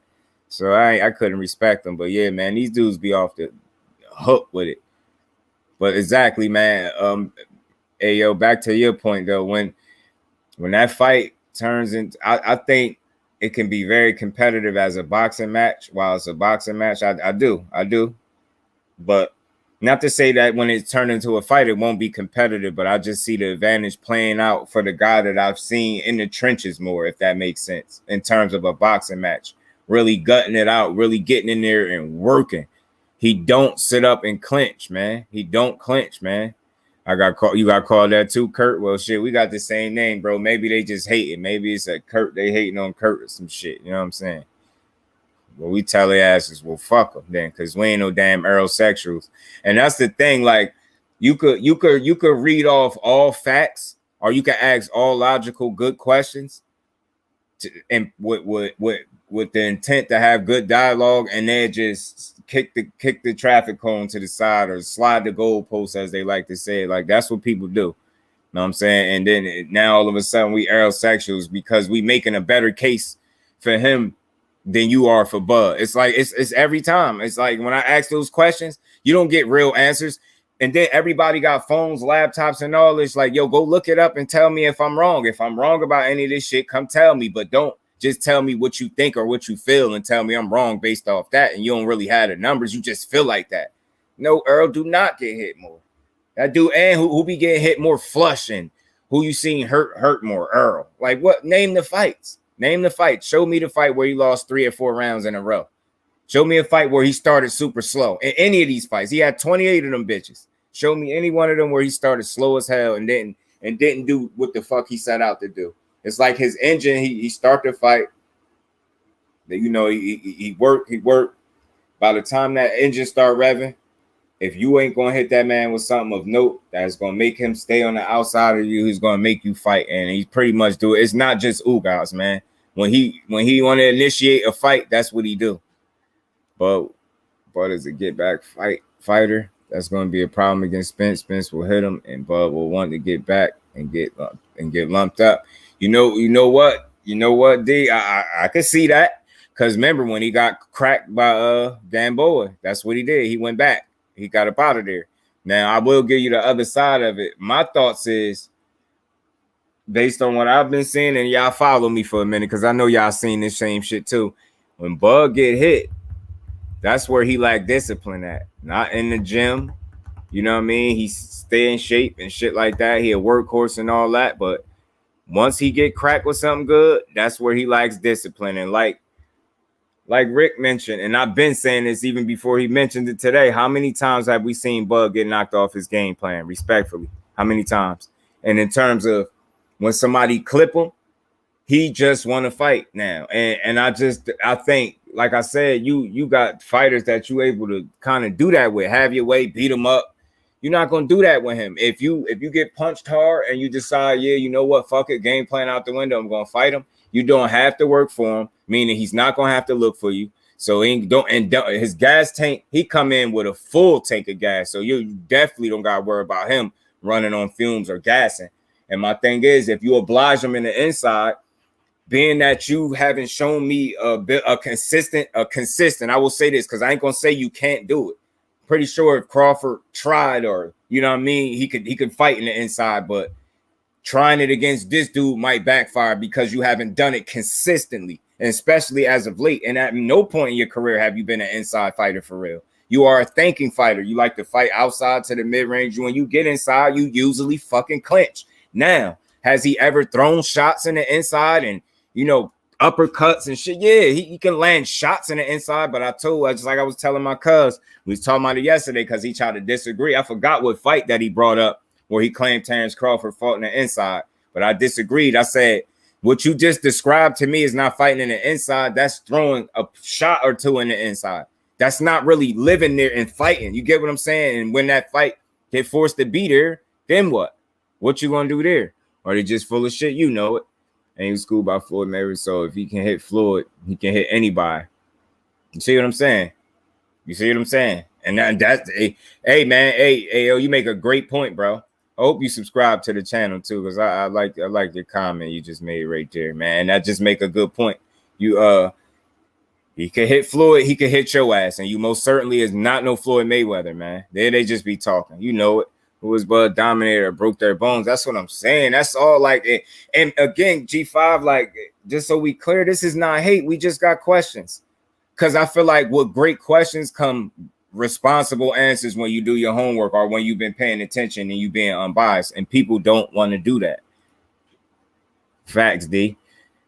Earl also had a better corner, has a better corner. I think too. I definitely think he got the better trainer. You see, another good point, bro. I think that's something that people not bringing up either.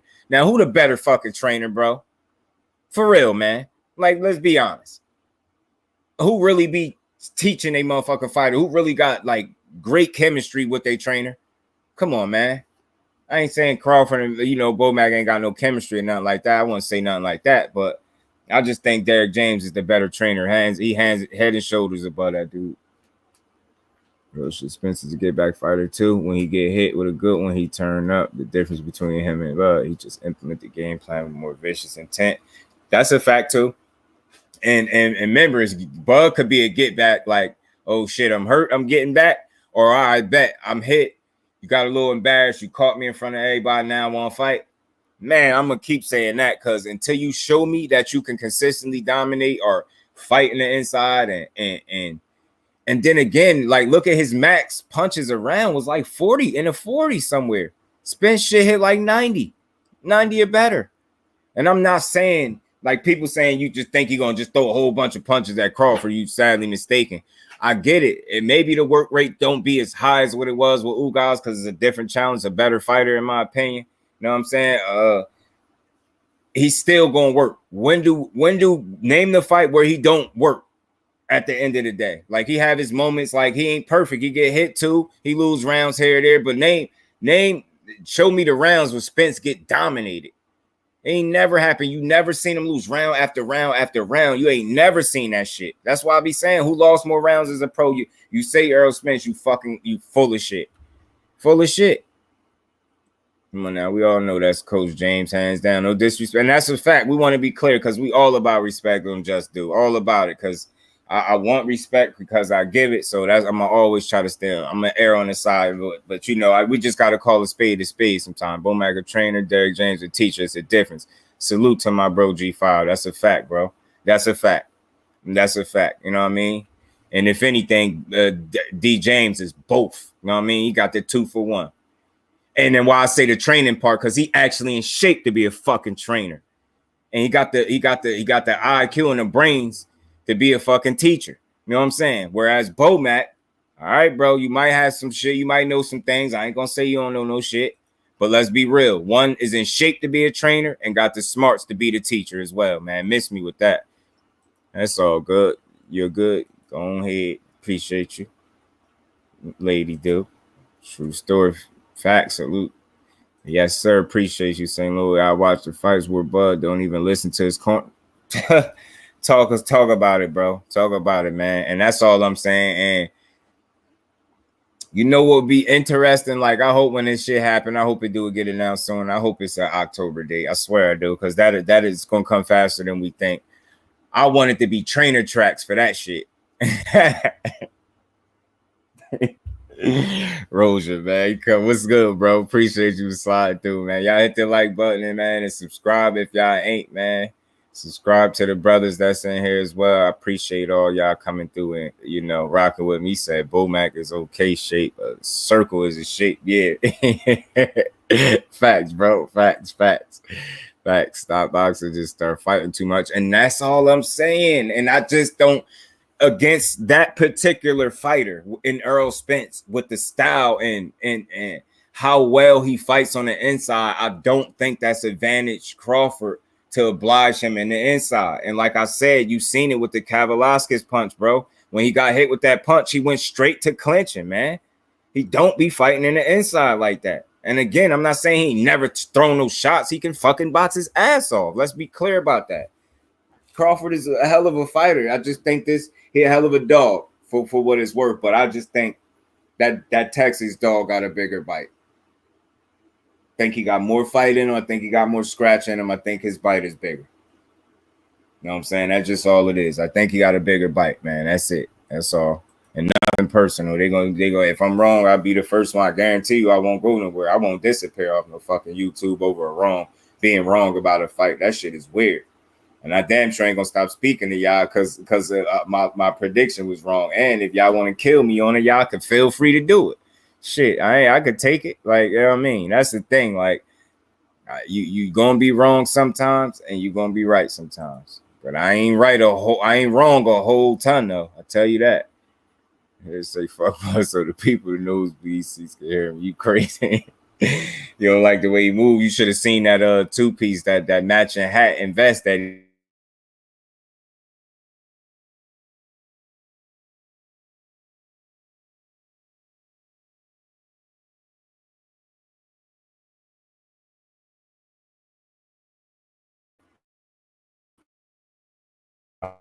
y'all hear.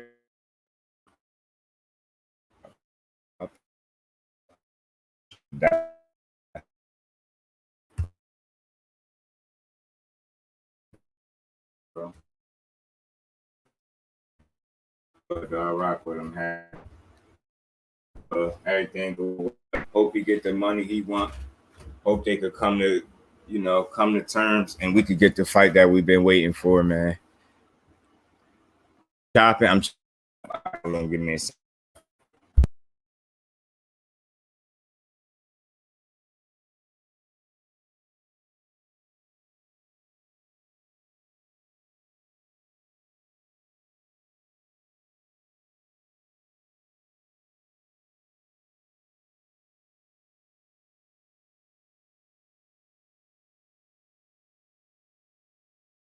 Hold on, y'all give me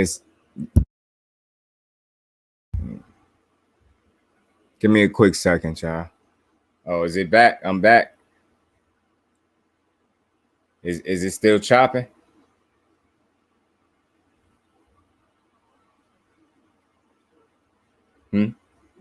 It's good. All right. Bet. All right, bet. Yeah, I don't know. My Wi-Fi be tripping sometimes. Because I could tell when I see the signal pop up on the screen. That's usually when somebody tell me it's chopping up. Because I know it wasn't my trusty mic. This should be loud and clear. Huh? Oh, they doing construction. Okay, that's what it is. All right. My girl just told me they doing some construction. My bad, y'all. I'm back. I think Bud is a hell of a fighter. I just don't see where he beats EJ. In most fights, he gets out jabbed, and we all know who's the animal on the inside. But you know what, bro? And you got these idiots, man, that really keep saying Bud got the better jab, and I'm just trying to tell them to show me where, how. Did y'all see the jab battle? Did y'all see that man lose a jab battle to a faded Kell Brook? Did y'all see that he had Bud eye on swole in a couple rounds? And let's just say hypothetically, if they would have like clash heads or some shit and they would have went to the scorecards. Let's talk about how I know that's wild. That ain't what happened, but just say like who was winning them rounds if he ain't get knocked out. Get what I'm saying? And that's what I'm saying. The dude to come out and lose multiple rounds in a row to a fighter that shouldn't have that type of success on him. You know what I'm saying? That's all I be saying. Appreciate all y'all. We back. See Ugas' face. You see what I'm saying? And they like, oh, well, he only did that to Ugas. What about what he did to Danny Garcia? Fucked his shit up. What about what he did to Kell Brook? Fucked his shit up. But you know what? They don't give him credit for Kell Brook. They give Gennady Golovkin credit for Kell Brook, even though he broke the opposite side. These people just don't. They just say any. That's why I say, like, stop being so personal. Take your feelings out of it. And you can make your case for your man. You ain't crazy if you think he gonna win. I never tell nobody that. You crazy. Nah, you crazy if you think he do everything better than him. That's where you crazy. You crazy if you think that stupid shit. You crazy if you telling me you seen Errol Spence hurt more times than you seen Terrence Crawford. Yeah, you crazy. You crazy if you telling me his chin is better. He was never at 135 pounds. So therefore, you think, what imagine Gamboa fighting Errol Spence? Y'all want to see a dead body? That's because, you know what I'm saying? Type shit. Y'all want to see a dead body? Imagine him fighting Hank Lundy. Dude that came out and was wrecking that won some rounds straight in a row on Terrence Crawford. Imagine Thomas Delorme. And I think he might have lost 4 rounds in that fight. I got to go back and see, man. I'm bugging. I don't want to be wrong because I know I used to watch it. And I used to always say this about him even before they was really talking about him fighting Spence. Way before that, he still was at 40. I used to say it because I would look ahead. I said, yo, I like Terrence Crawford. He a fucking beast. He a problem. But I said, just playing devil's advocate, one thing, if we being real, one thing he can't afford to keep doing as he move up in level and competition is starting slow and giving up 3 and 4 rounds in a fucking fight. And then thinking you just going to come back or, out dog everybody. That at some point, that shit don't work. You might have to do something different. And I'm telling you, one of the worst things, I'm not saying it's going to happen. One of the worst things that could happen is if, I just rewatched the Bud Kell Brook fight yesterday. Imagine what Smith can do to see what I'm saying? And they think we crazy, Queen. They think we crazy when we say, like, yo, he might out jab the shit out of him. Yo, he uses his jab more. He throws more punches around. He's more active. He switched. Who brought it up, man? I forgot, one of the brothers again. Pardon me, for not remembering, but somebody said he changed levels better than Bud Crawford in terms of mixing up from the body to the head. Tell me he don't. He really do. He more fluid. Bud could be a lot wide with his punches sometimes. Just saying. He's still a hell of a fighter, man. And if he wasn't, he wouldn't have ran up 38 wins. But at the same time, just being fair, like, you could question the resume. Like, it just being fair. They in the hurt business where they in the spotlight, so we got to critique them. You know what I'm saying? And at the end of the day, they both gonna have to answer some questions. And I think if they both truly bring the best out of each other, I just think somebody best is gonna be better than the others. That's all. And I think that's fair, logical, and reasonable. And like, if we just going off of what we've been seeing, then I make a bunch of sense. There you go. Appreciate you, Casey boy. Appreciate it. Yeah, CLG5, you said it. See, appreciate you being in here. And y'all see that I don't be trying to steal credit for the points. I said one of my brothers said it, but I ain't remember which one of y'all. But facts, said he changed levels better. So, and I agree wholeheartedly to going up, to mixing it up from the body to the head. Yeah, you definitely said that. Now I remember. Yeah, but he do, and that's not the only thing. Bud is a hell of a counter puncher. He a pot shot. He could pick his shots very well. Like that's one thing. Let me just switch gears too, so y'all don't feel like it's just me being like biased towards, Bud do some things in there very well. He got some dog in him, but I just feel like it's going to be a bigger dog in front of him, a real bigger dog. You know what I'm saying? And he could pick his shots real well. He's a thinker in there. If you allow Bud to think, he can pick you apart. I promise you he can. If you allow him to think and do what he want in there, or get his rhythm and timing down, he can start picking you apart. He can. But again, I feel like a style, you know what I mean? Yeah, man, he had his eyes. The second round had his shit swollen. That's what I'm saying, yo. That's what I'm saying. It can go either way, but the retired boxers capping to act like it can. That's what I'm saying. That's all I'm saying. Like, give that man some credit, bro. Like, don't it? Last time I checked, don't y'all all say it take 2 great fighters to make a great fight? You get what I'm saying? A true great fight? Like, get what I'm saying? It's an undisputed fight where one dude got 3 belts to 1, and y'all really hating. You know what I mean? Where this other dude could have fought them same motherfuckers, man. Look how much time he spent out the ring. Why you ain't go after none of those dudes? That's the shit that be blowing me, yo. He could have fought. He could have been fought Crawford before he fought all them. No, the fuck he couldn't. He said he told y'all what it was. His side of the street, the easy route, not meaning the easier opponents because you are the most toughest. He didn't mean that. He mean I'm going to go on my side where the fights are easier to make. You with Bob Arum. It's not going to happen right now. So why would I even fucking waste my time trying to make a fight when this dude know damn well he don't really want to make a fight between us? And then Crawford said as much. If so, who really be lying? Spence really been keeping it. Damn, man, I don't think he been getting enough credit for how real he been keeping it. He basically telling y'all my side is the easier side, not in terms of competition, bro. But if that's how y'all want to interpret, then run with that. But I'm going to clean these niggas up because I know they on my side. It's easier to make these fights. He didn't have a problem making not one of these fights. Then they shut down a tournament and everything for this dude and gave him the Ugas. Come on, man. Miss me, man. Miss me. The dude be on his shit. He let you know. And then fast forward, Bud pretty much said the same thing. If he couldn't get me to fight when I was with him, how you going to get me to fight now? Then you sued him.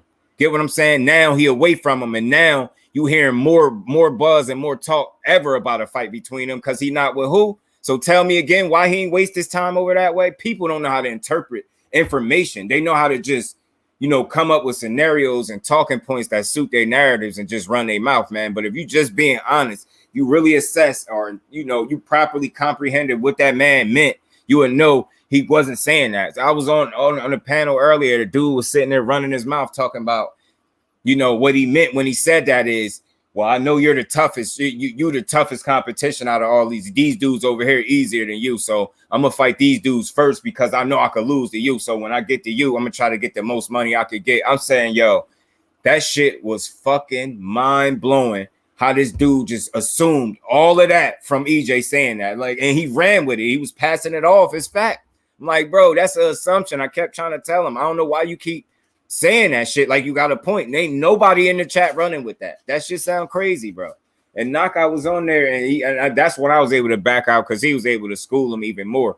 And that's what I said. Once he backed him into a corner, dude ain't really had nothing to say, just more assumptions. I'm like, bro, y'all dudes, y'all live in a different world than what we live in because y'all could just create some shit and just run with it, man. For real, Bud is great with spacing, picking his shots and transition space. That transition space facts. So you see, that's something what I said. Picking his shots. He's a good hell of a counter puncher. If you allow him to think he can be dangerous, that's just real. He can fucking fight. But it's some things that I noticed that 47 that might cause him some trouble. And he be having a wide ass stance sometimes when he get into his shit. But we ain't gonna say nothing. We just keep underestimating that man, and y'all gonna see. Counselor Crawford flick from a bug's life. You crazy, potty mouth. Fight he gonna have his mom? Yeah, it's okay. Yeah, his mom gonna have to console him after that.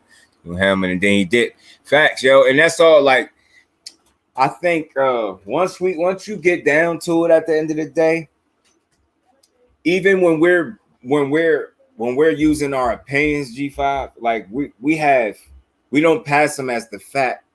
Like we state in my opinion. That's why I say that so much. Like I let you know, like I'm not passing it off as fact. Feel free to disagree. It's an opinion. Opinions are to be disagreed with because it's my thought process versus yours, or not so much. It's what I think, and then you got what you think, and that's okay. You know what I'm saying? But the dude was talking too stupid, and he wasn't making no sense whatsoever. You know what I'm saying? And he had to get his ass up out of there. He was talking crazy. He was just saying a bunch of nothing. And then, like I said, every time you ask questions, they usually got more questions, or they had their own conversation and still just say what they want to say. Nah, just be real with yourself, bro. Just be real. Stop hating. Fate, appreciate you sliding through, bro. Was good. Kambosos finna get out box again, but he might win at least 2 rounds this time. Shit, I say, yeah, that's gonna be the 2 rounds. They're gonna give him 1 for showing up and 1 he might actually win. You know what I'm saying? Earl gonna take his time, break Bud down, and stop him late or win by unanimous consent. I'm telling you, man. I don't think he hit so hard that it's just nothing. Like, you know what I mean? I just don't think that's the case. People be talking he just gonna knock him the fuck out. He's scared and he don't want to fight. He was holding it up. Dude was talking about. I really said to dude earlier. I think if more people was like Spence and y'all and y'all in the chat, feel free to comment on it, man. Y'all smash the like button, subscribe to the channel if y'all not. If it's anybody in here that's new, appreciate y'all. But y'all feel free to disagree, man. When Bug get the pause put in his ass, I'm gonna be crying to see those little stilts for legs breaking down. He do got some little legs though, little leg fucker, but he's strong as shit. I said traps for him, and he kept falling for it. Facts. They don't even get it.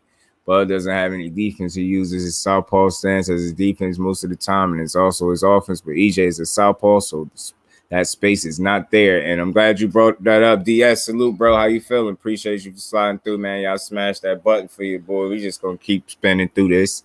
Yeah, hey yo, I think if he goes southpaw against EJ, I think that's gonna be the beginning. And I don't know, maybe some people might see it different because I did hear somebody say if he's orthodox against Spence, he gonna get his ass beat. But I think if you try to out southpaw the natural southpaw, the natural high level southpaw, I don't think that's gonna work.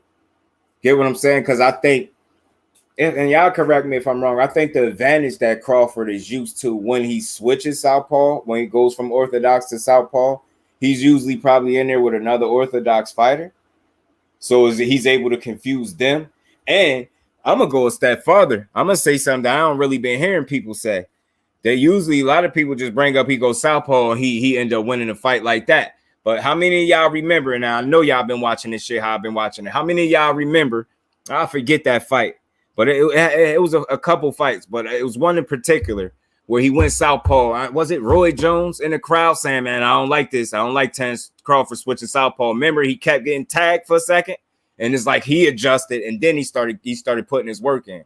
But if y'all remember, I gotta go back to the fight, but I believe that was Roy Jones commentating that fight, and he was in the crowd, and he was saying like, "I don't really like Crawford switching to this southpaw stance," and he was getting tagged a little bit. It's like he had to warm up to being that as well, and then once he made it, he properly adjusted to the stance, he started taking over.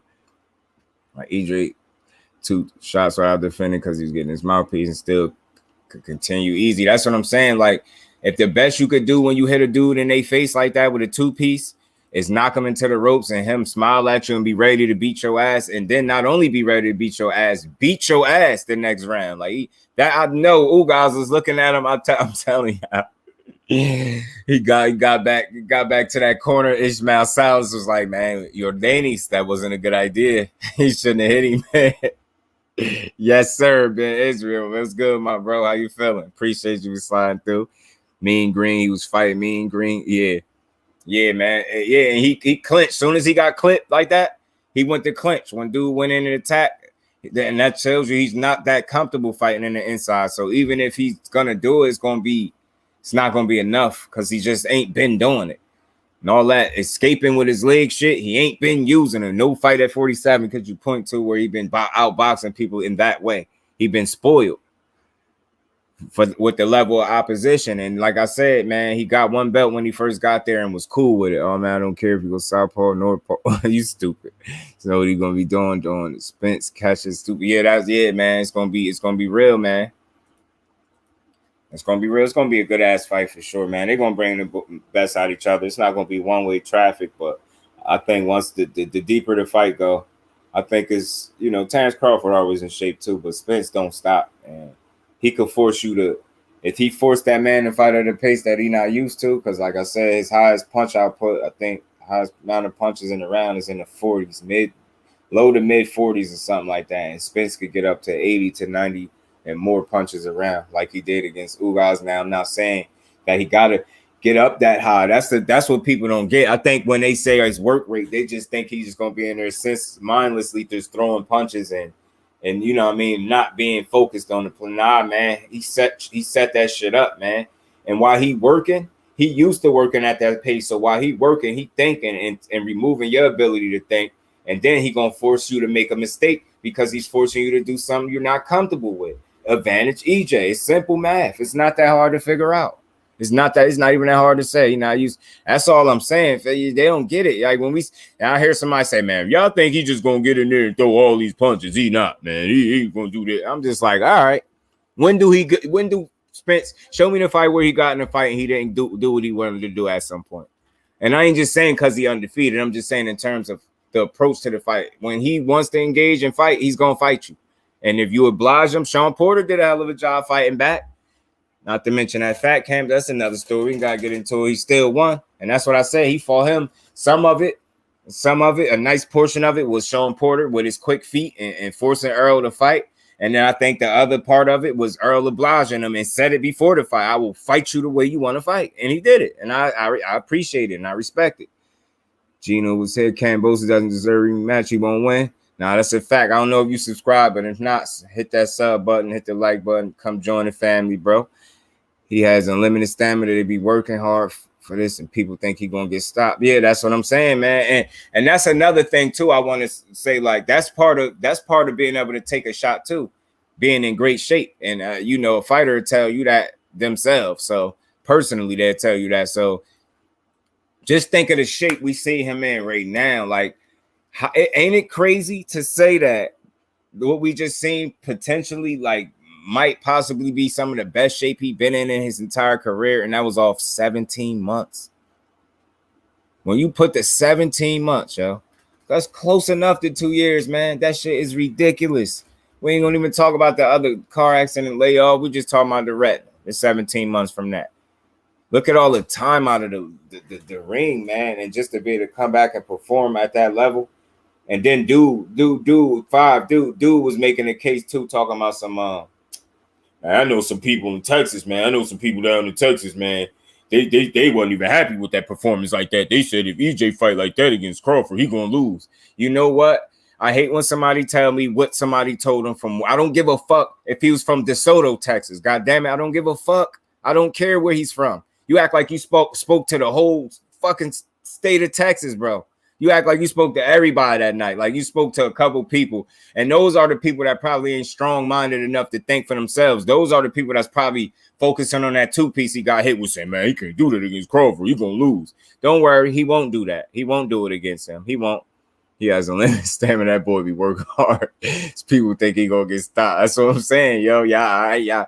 If he do, I swear, I promise you, I'm gonna be one of the fastest people to upload a video and give him credit. As a matter of fact, I'm getting on live. I ain't hiding my face. I'm getting on live. That's the case. Facts, D. E on the mission. Facts. Charlo knocked Tszyu in 7. Real easy work. Yeah, Ben, I think he gonna chip him too, yo. Yeah, I was speaking on that. We could switch over to him. Yeah, I just don't think that dude ready. Man, got a strength coach or some shit like that for the first time. Then I feel like that just boosted EJ ability. Yeah, he got a nutritionist, and the dude is Fight to Be Fit. I gotta get the exact name so I could get that to y'all, because I remember, I don't know if y'all caught any of it, like when Spence, remember it was talk about, we wanted to see him with Blu-ray.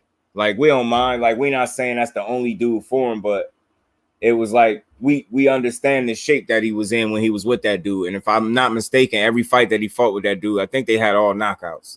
I don't think that was a coincidence either. I don't, you know what I'm saying? But this dude, was talk about him not being with Blu-ray and him being with somebody new. And I think it's Fight to Be Fit, something like that. But I know he released a video showing Errol Spence working out or what kind of shape he was in. And I commented, and I remember dude, he had a little bit of dialogue with me. He was telling me, like, Spence looking good in camp, and he was going to do his best to have him in the best shape possible. And I appreciate that engagement, because that's exactly what we got on Fight Night. We got one of the best possible versions of Errol Spence, especially. That's why I say you got to factor in the layoff. But people will be like, he beat Ugaz. Ugaz a D-level fighter. I'm like, I don't know how y'all rate fighters, but that's bullshit. Ugaz ain't no D-level fighter, man. And that's what I'm saying. Like, we're overly critical for a sport that we don't participate in. And I'm pretty fucking sure some of these dudes that's come up with these weird, whacked out ass grading systems, if they put themselves, if they actually strap the gloves on and see how hard it is to do the shit they doing, guarantee you they great. The respect that they got for these fighters would be different, yo. It'd be different. You'll stop running in people chat saying stupid shit. Spence 90 proof, like trying to make alcohol jokes. That shit was lame as hell. I was like, damn, man, you can't even, that's a corny ass joke.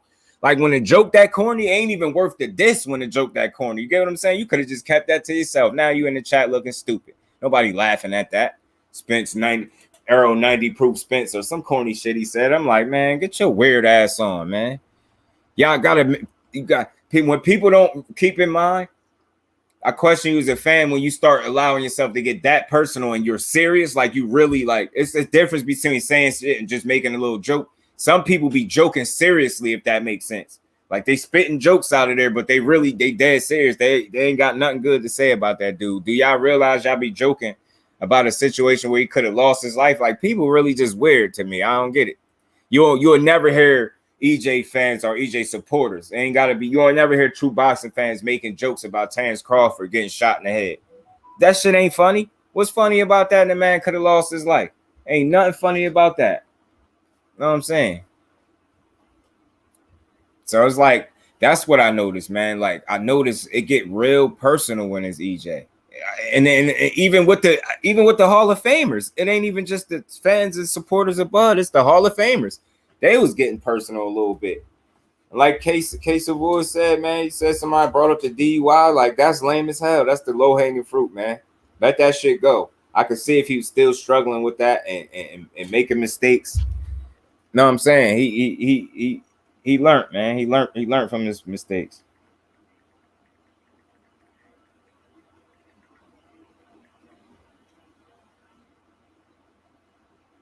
My bad, y'all. I was responding to the text.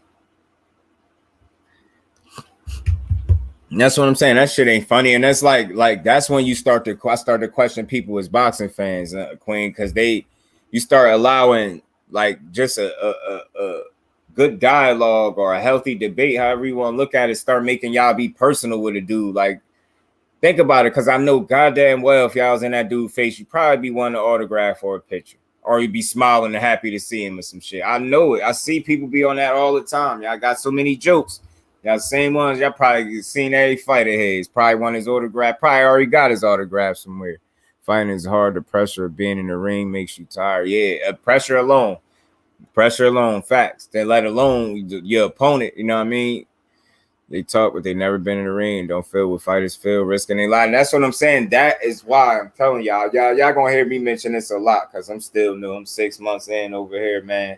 That's why I came up with the name Just Do, because it's a name of respect, and I try to do that.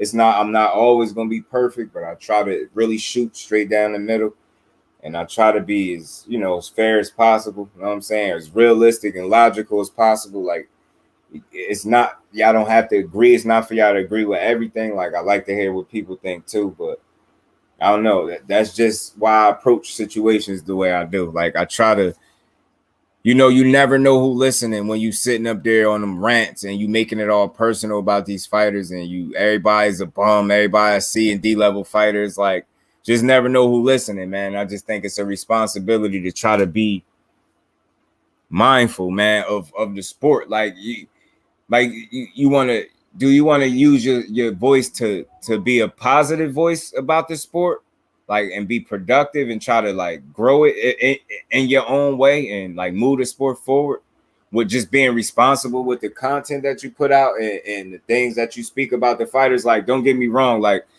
like I said, I ain't gonna be perfect. Like, I probably critique Josue Vargas a little bit, on the last live, but ultimately, like, when I posted about him, I say, like, hold your head type shit. I say that type of shit because it's easy to pile it on. Imagine how many people talking shit to him right now. Why do I need to be one of them people? So if I say something like that, it's real. It ain't me being fake. It's just like, hey man, even though it's just a rough loss, it's like, if you really dedicated to this shit and it's really what you want, man, hey man, go right back to the drawing board. I made some jokes, and that's why I said it's not disses. I like, dude just came back from the drawing board and he already got to go back. That's a little joke. That's light, but I ain't sitting there, he's a bum. I'm just asking the question, like, yo, what y'all think is wrong? Y'all think it's mental? Do y'all think I think Cepeda might have ruined him? That's not me dissing him, bashing him. That's like, he's shit as a fighter. He can box. But I just feel like that loss did it to him, and it's just another example of that Mayweather curse. When people come for Floyd, or it's like they go against him for no reason, it's like it just don't end well. It's like it been like that. It keep being like that. I think Loma coming back this year. I'll say this: if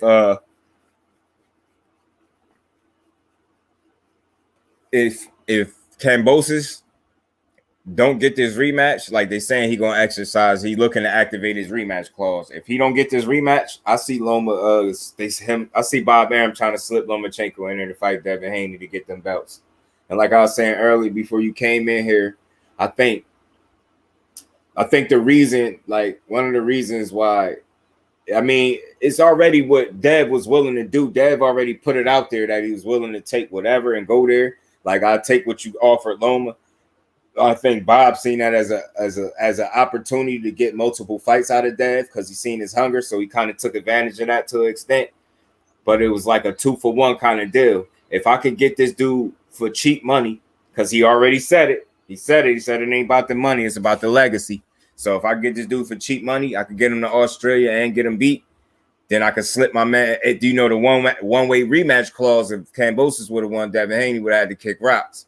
And just say, for instance, with Bob Arum being a lover of Lomachenko and speaking so highly of this dude, like he the best thing since sliced bread, I don't see it being out of the realm of possibility for him to try to slip Lomachenko in there if he was to be successful with the 2-for-1 kind of deal, with being able to get Devin Haney either for multiple fights or getting him over there to lose. And say if he lose to Kambosos, then you could get your man Loma right in there with Kambosos, destroy him, and then who would be the undisputed champion then? But being that it didn't go that way, and this is just what I think. Again, I'm not passing this off as fact. This is just a possibility. You know what I'm saying?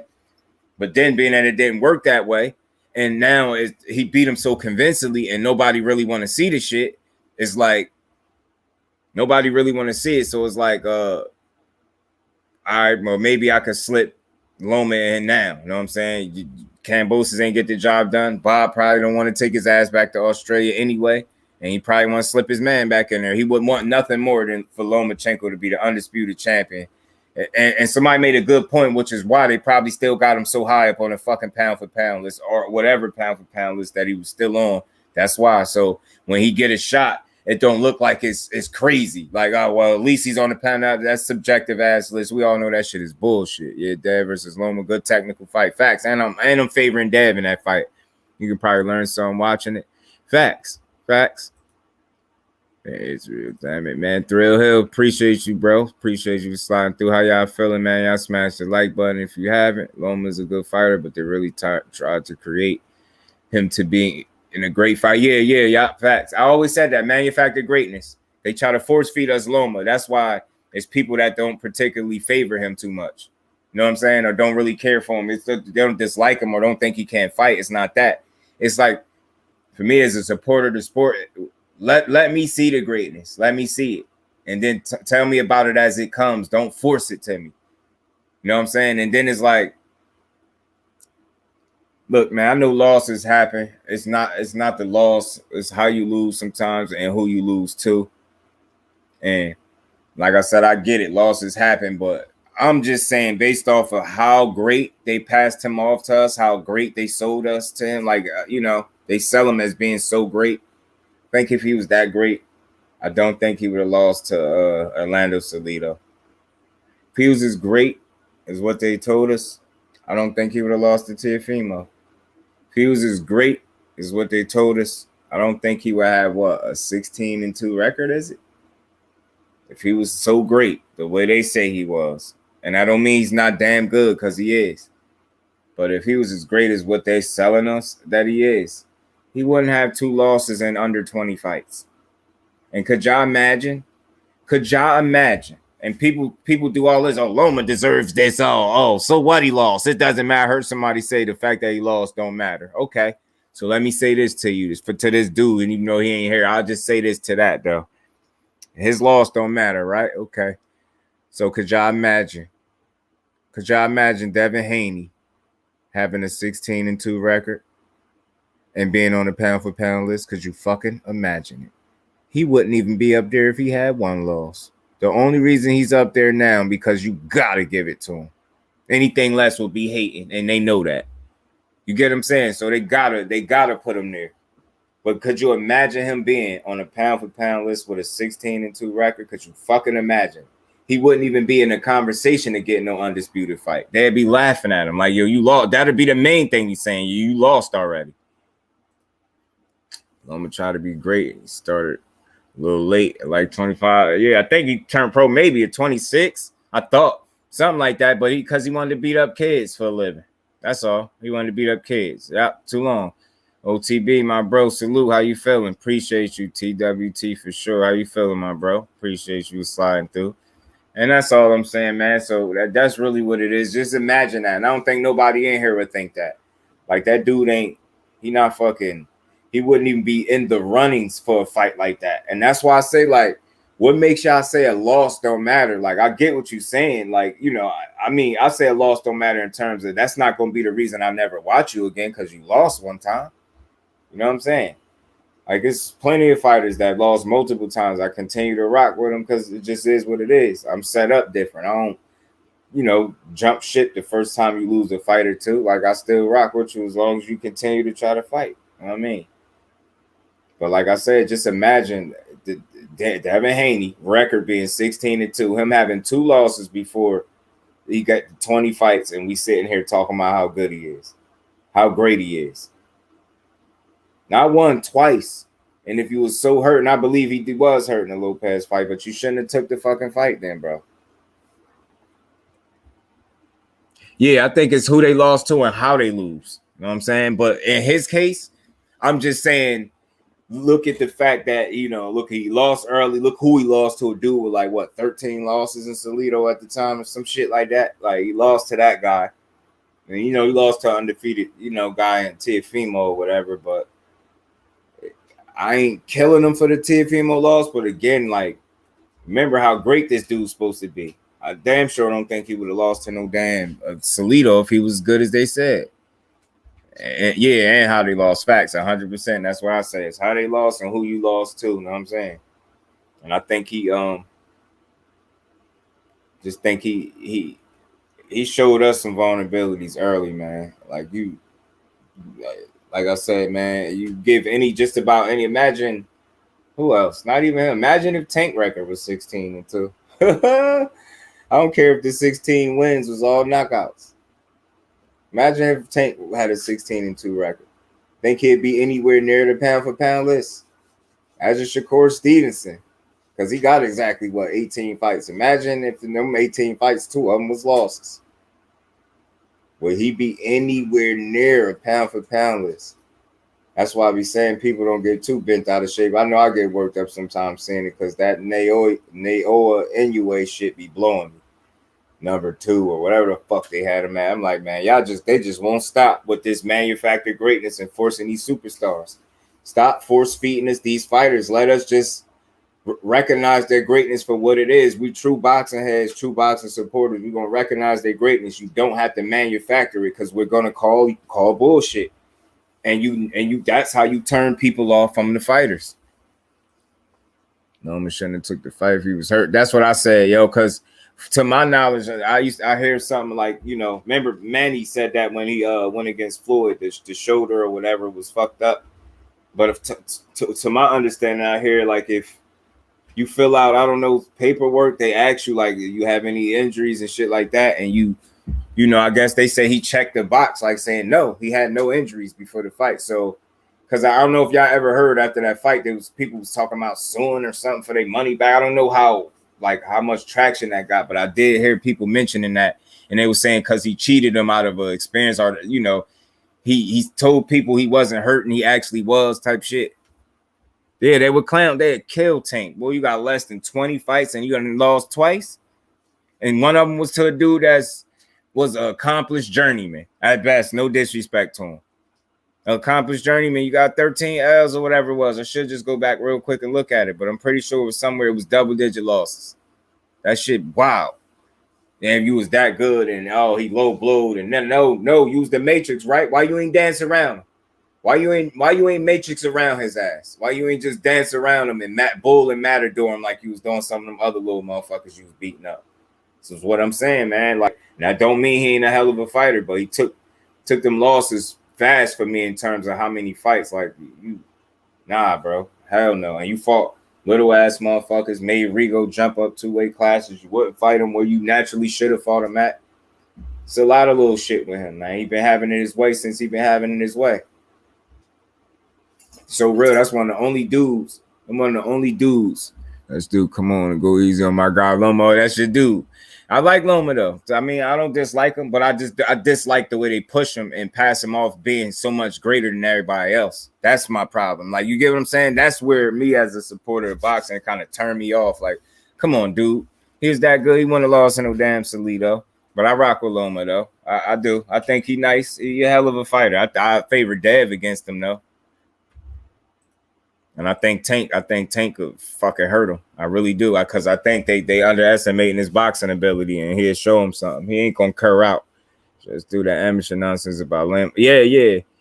20's fighting kids, and that's all I'm saying. And no disrespect to him. It's just what it is. Yeah, word. That's all. Like, they'd just be killing my man. They'd be killing, our fighters if they had that 16-2 record. It don't even matter if they lost to fucking world champions with the 2 losses, they still be killing them. You dig what I'm saying? Don't matter. Like, think about the first time one of these dudes that's undefeated lose, when they actually lose. Watch how they talk shit. Be all types of double standards. Just like, I think it was, who was it? One of the bros, again, forgive me for not remembering. One of y'all mentioned the double standard in terms of, like, you see how Haney used the jab against Kambosos, and he's too jab heavy. Why didn't he take more chances? Then Berlanga, all he did was use the jab for the most part in his fight Saturday.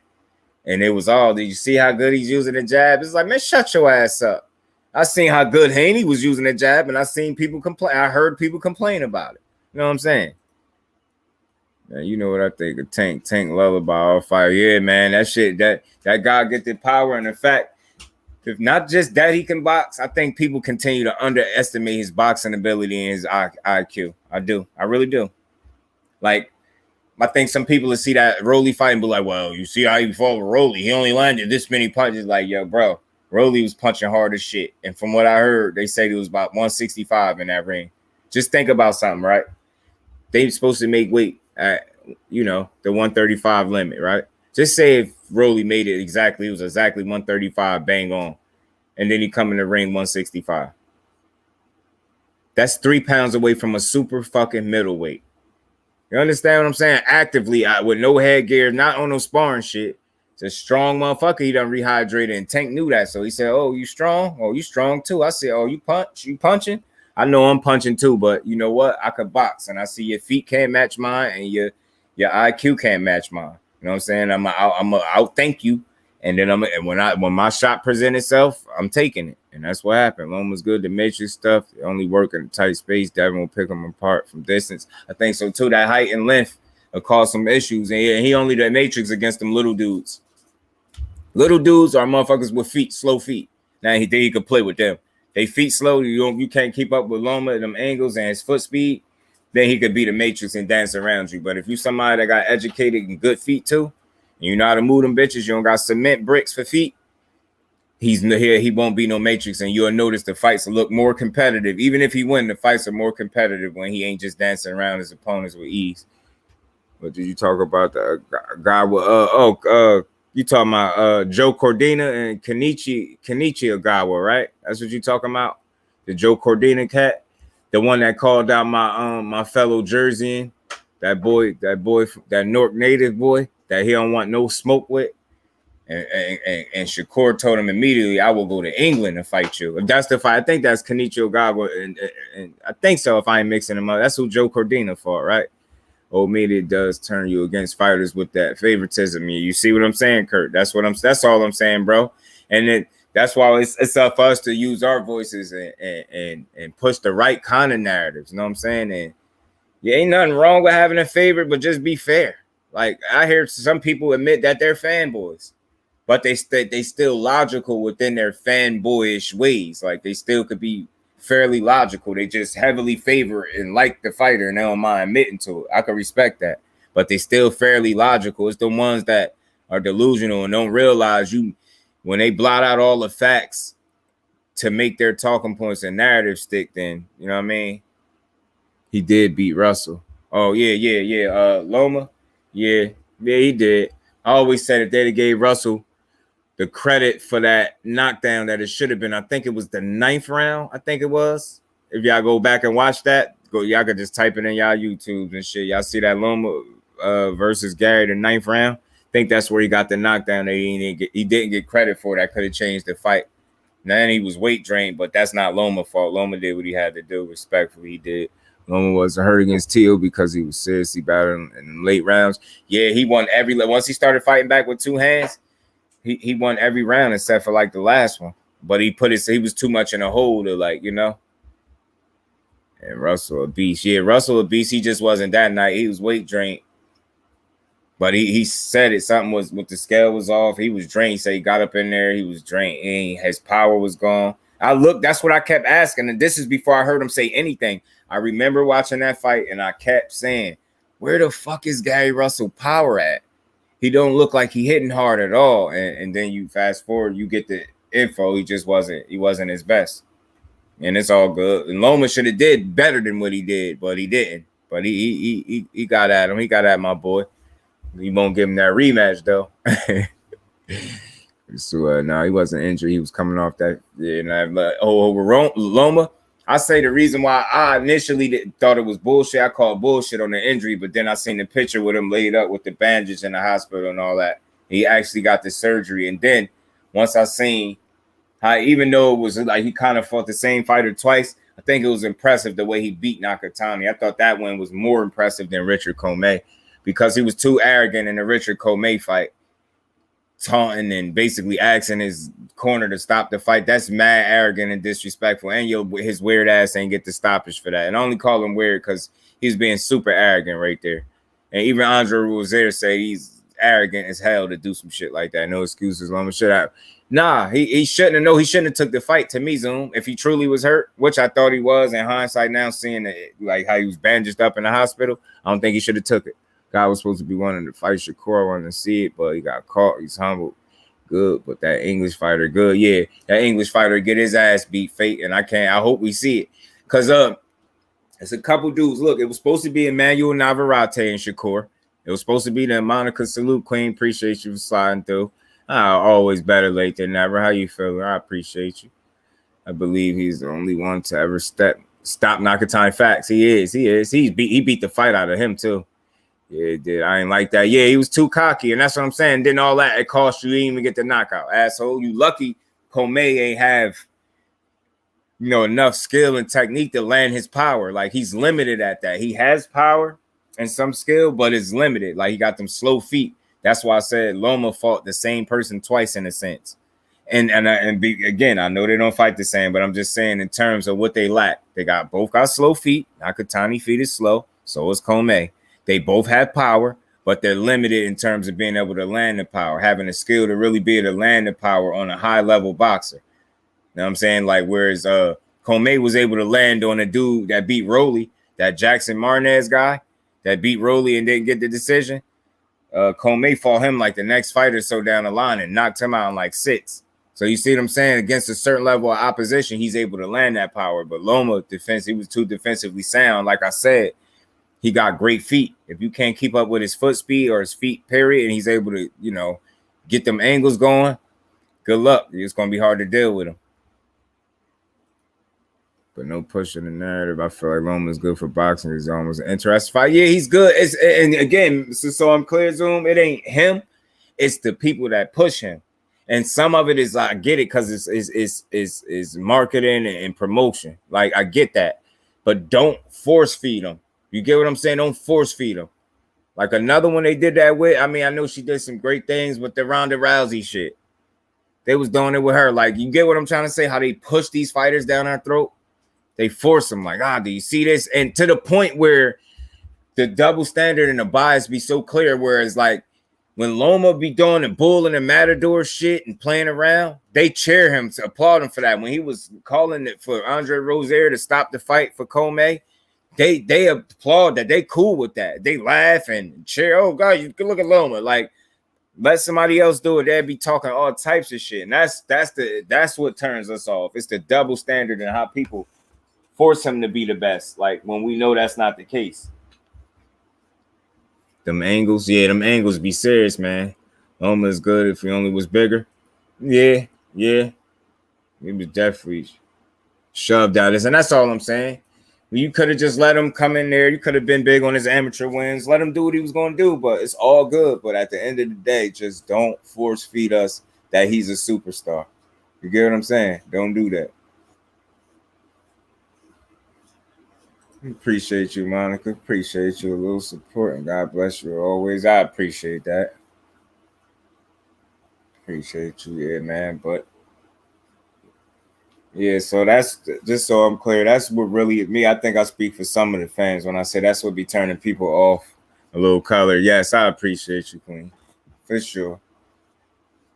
I think that's what turns us off as fans. Like you force feed a superstar down our throat, and then when we get tired of it, it's like we hate. Now we not hating. You overdoing it, bro. You overselling your product, man. You overselling it. Yeah, it's such thing as overselling a product. That's exactly what they do. Oversell. But again, man, like I said, if that rematch clause ain't activated and he don't actually go for that. So Tank versus Ryan. Ryan don't back out of it and wins. Oh, you talking about if he beat Fortuna? I say this. I just hope Fortuna come in shape, man. I really do. I hope he come in shape. I hope he disciplined. I hope he ready. I hope he committed. I hope he actually come to win. So we could see we could see him give Ryan the toughest possible challenge, so I could really see what he made of. Because I think if the right version of a Fortuna coming there, he's gonna give Ryan some hell. And I think if he get his ass in there with Tank gonna hurt that boy. He might end his career, yo. I ain't gonna be trying to be funny. Tank, that chin being in the air, him being tall, and all he focused on is his athleticism, like his speed and power. He don't notice when he talk. He always talking about with my speed, my power. He might mention skill, but he gonna mention it last, and that's exactly how he approached the fight. He worry about skill last. Tank can beat his ass. Facts. I want to see that. I'd love to see that. My bro D Free was good. TWT, man. The winning team, bro. Appreciate you. How you feeling? Yeah, they really overemphasize how great he was. And they do the same thing with Triple G. Hey, yeah, you see, huh? You on to something, my boy. You on to something, bro. You on to something right there. Exactly. That's what they do, bro. That's what they do. That's what they do. That double standard be like a motherfucker. Triple G's another one. A product of privilege, man. That's what I call it. A product of privilege. He's not bad, but he's not tested the way he should be. Remember, they was calling him the best middleweight the last 25 years. It was so fucking disrespectful, bro. So disrespectful. Mike Biggs, my bro, salute. How you feeling? Appreciate you for sliding through here. Yes, sir. Hashtag TWT, the winning team, for y'all that don't know. Presence, yes, always. I always appreciate her input for sure. GGG was privileged. Yeah, another one. Privilege, product of privilege. That's what I call it. And then they just allow him to duck, maneuver, and weave through top competition and call themselves great. And they don't really hold his feet to the fire. They just keep letting him fight whoever he wants. Didn't he fight a dude that had a similar record as Loma, 16-2 as Murata, and was getting cracked with all types of body shots? Feel me, D? You can tear that boy up, man. I'm just tired of the privileged fighters. Like, enough of that shit. Because what I see is that's why it's not enough praise and enough just due to go around, because y'all too busy giving too much of it away to one fighter, and then y'all don't have no credit for the next one that actually deserve it. They praise Golovkin and people criticize the shit out of Spence. That shit is super weird, man. Yes, sir. TWT, my bros. Appreciate all y'all. Do I know Parag? You talking about Dimitri Parag, the one that beat Danny Jacobs back in the day? That's who you talking about. Yeah, I went back and watched some of his shit. They say he was a hell of a fighter too. I think back injuries or some injuries derailed his career. 74-75 starting the fourth, or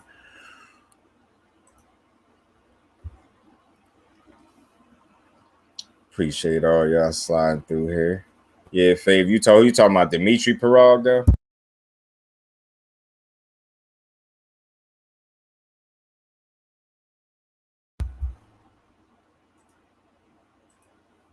Yeah, it was his back. Facts, dude. Yeah, I figured it was something like that. Yeah, man. Salute to Saint, my brother on commentary, man. Happy born day again, too, bro. He was supposed to fight GGG in that training camp. He got back injury, so the fight ain't happened. Oh man, that would have been interesting, because dude used to fight, man. So when is the next female fight? I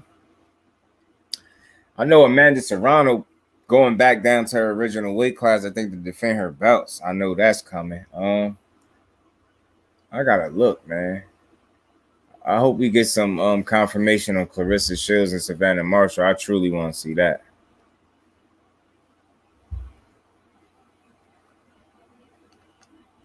I want to see it, and I'm going to see it bad. I would like to see, I think a fight that we need to start talking about more. And I know she just got her belt, so I ain't trying to rush her to, get right back to it. But it's the life of a fighter. You a champion now. I want to see Franchon Cruz versus Shadeja Green in August. Who fighting in August, K? In case for 1 point, yeah, they. Oh shit, yeah. Boy, wait, is Katie Taylor again? I'm about to get in shape to fight. Katie Taylor at 135. 135 pounds. We might have to jump Katie. Nah, you got that. You got that. You got that heavy hand. You crack her ass. You could put her out. Amanda. Okay, August. Okay, cool. Yeah. So she back like she never left. It's been a great fight, man. He was doing a sledgehammer working, hitting the tire, and then he injured his back. Facts. And once you start having them back injuries, like them sports, I like Mayer. She's gonna be a problem. Michaela Mayer. Yeah, I like her too. I personally think what's the name could get her. Oh man, yeah. I think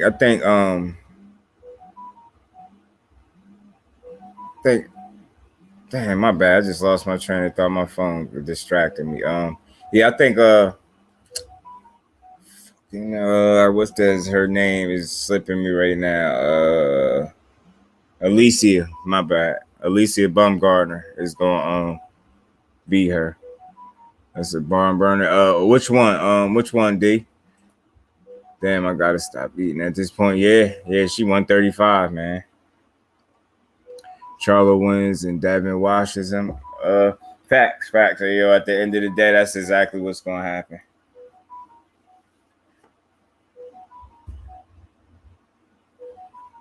I feel like Parag would have won. If that shit don't shut up. I feel like Parag would have won because his skill was good. He could have been a great fighter. His style was man interesting. Yeah, he was nice. Yeah, Bumgardner.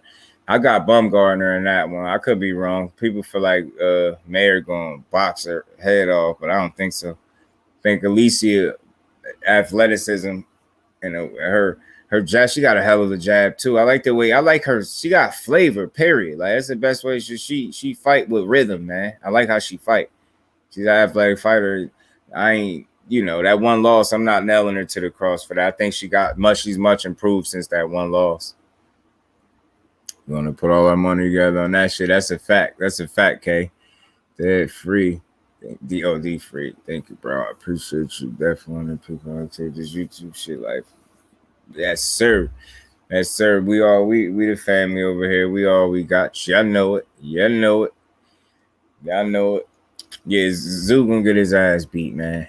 I think too. He might be competitive and stuff like that, but ultimately he gonna lose. He's just in there with a dog, a real dog.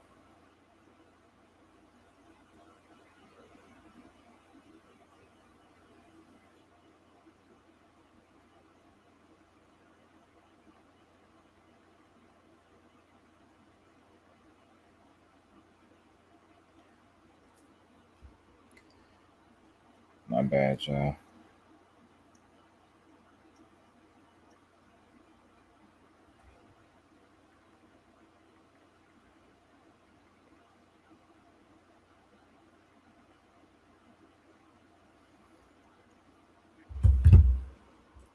So fantasy fight you think would make history? A fantasy fight? Like a current fighter, fantasy fighter, just in general, shit.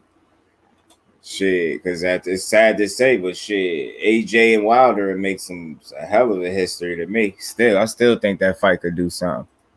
Next week, TW2 going to break the YouTube record. All right, let's get to it then. I'm with it. I already know you one of them ones too, Josh. You already know St. Louis, vice versa though, bro. Like we learn from each other, so I appreciate all y'all, and I feel like everybody in here got good conversation and dialogue to add to the box, and that's why we be having these smooth combos over here.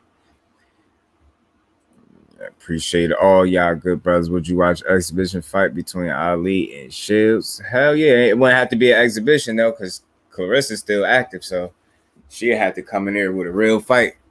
When it's Fortuna and Ryan, isn't that August? July, I believe 16th. I think it's July 16th for August and Ryan. Fortuna Fish and Ryan. July 16th, I believe it is.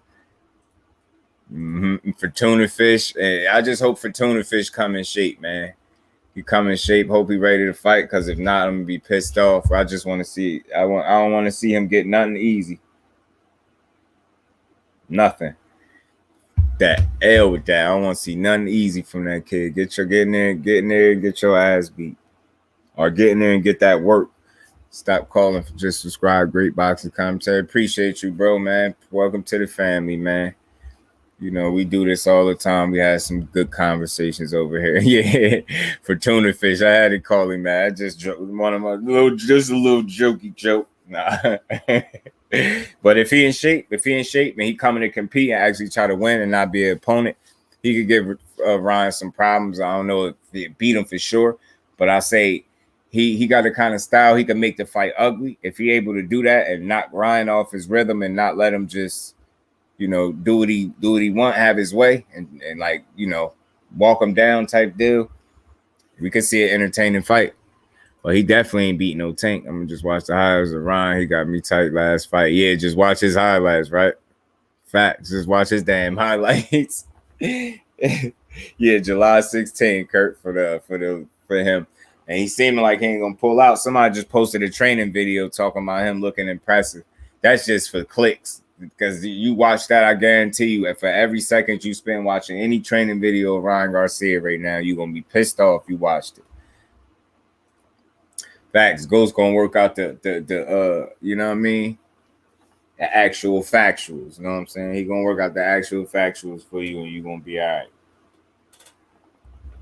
Training videos ain't mean nothing. But not only do they not mean nothing, bro, but they're not even entertaining. Like, they're not impressive. I don't care about your video tag, like your video headline. Like, nah, I'm not impressed. I'm not clicking that shit. I'm swiping it off. Matter of fact, when I get a notification to watch him train, because it's not impressive. Then they talking about his impressive southpaw. Then he get in a fight and can't do it because his feet don't match his hand speed at all. His foot speed don't match his hand speed at all. Yeah, if he just get a payday, we on his ass for that, man. July 17th, my birthday. So if y'all want to get me tickets to that fight, thank you all in advance. You're crazy. Brother Sean be talking a lot about Tank, and he trash. Yeah, his brother used to box. He don't even box anymore. He fat and he look like a stud. Sean Garcia look like a stud, bro.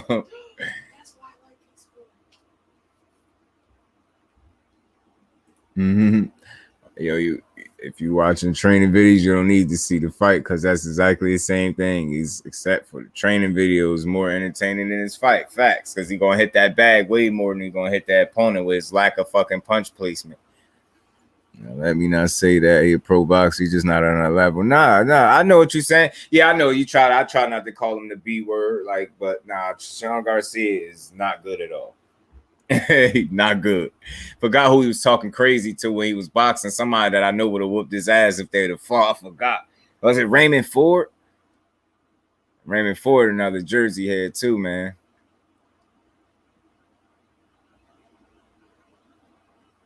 Yeah, I hope he don't get paid off and just come in there to get beat up. That's gonna be disrespectful to the sport, man. Like, I understand I need money, but we need to see good fights, bro. Like, we don't want to see you just come in there for a payday.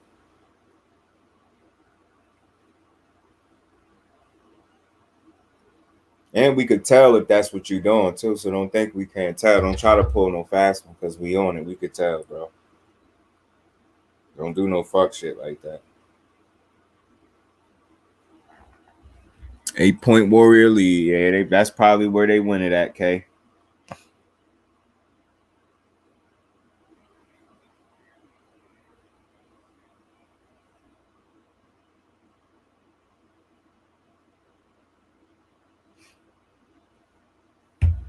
Fortuna Fish, yeah, that's his name. Javier Fortuna Fish versus 9 minutes ago. Javier Fortuna Fish versus Ryan Lion Garcia.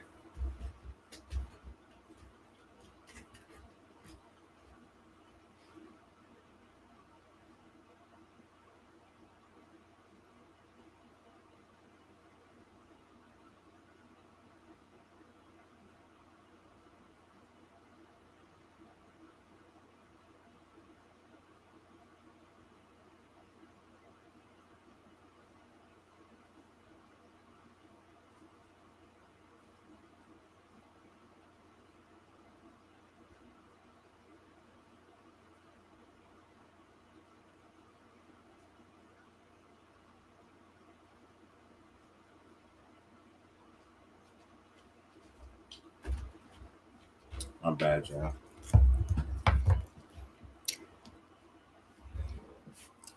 Oscar done already. Paid for 2.5. He better not have. We gonna jump his ass if he do that. Sarah's gonna go 7. What's your thoughts on Usyk? He's a smart fighter and quick for his size. He can be great. Yeah, I rock with Usyk. I like him. I always like Usyk because he could box his ass off. I even seen him beat up a big ass Joe Joyce. Seen him beat him up. Man, that was impressive how he beat that big dude up. Joe Joyce just could not fuck with him. He was on his ass. I like Usyk. I think he beats Joshua in a rematch.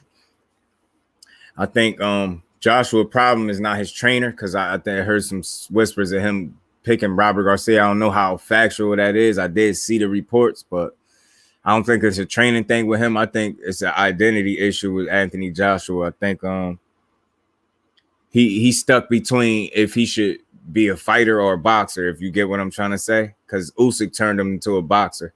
And even Andy Ruiz for the rematch turned him into a boxer. See what I'm saying? See how much he moved in that fight? And then he got in there with Usyk. And he that same approach kind of carried over, and he tried to box Usyk. And I thought that was stupid the entire time. I think it's unfortunate, but really, like, the situation he's in, he gotta either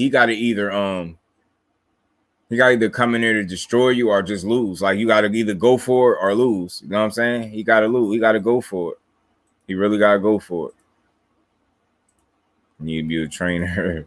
Bro, it's not smart. Be killing me. Whoever wins, 5-1-6. I got talking about the game. Oscar not paying no one off. Shit, he need all the cash for his candy. He gonna get a master classes again. Yeah, I think so too. And I think that's that's his problem. It's an identity issue. It's not his trainer. He got to really make up his mind. Yo, do I want to be AJ? Coming there knocking heads off, or am I going to try to outbox a boxer that can box way better than me, or a lot better than me? Got boxing ball and fight a boxer with his size. Yeah. Facts. And with him, Usyk, unfortunately, he's not going to win a boxing match against him. You got to knock him out.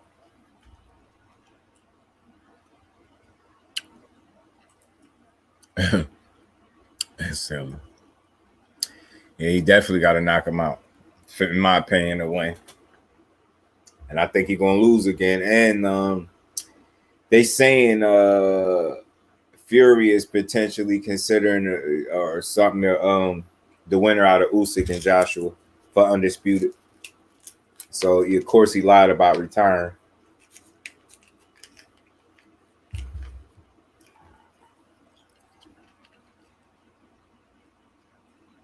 He said he'd be working on Katie.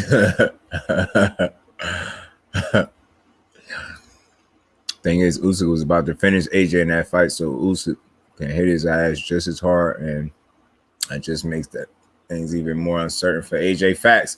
Hey, and I'll point out something else, Zoom, that I don't know if you peeped. I don't know if anybody in here peeped, but y'all tell me if y'all peeped it. One of the rounds, and I think it was the round. Remember that round that Usyk kind of had Joshua damn near sitting on the ropes type deal? They took, it was still time on the clock. They took the time off the clock and ended the round early to save Joshua from. Remember that moment where it looked like he could have got stopped, where he was down there sitting on the ropes, getting teed off on, trying to smile it off. I think he was doing. At that moment, it was more time on the clock. They took the time off they physically removed the time off the screen and ended the round early. It was still time left in the round. I never seen no shit like that before. Just to save him. If you think I'm lying, you could really go back and see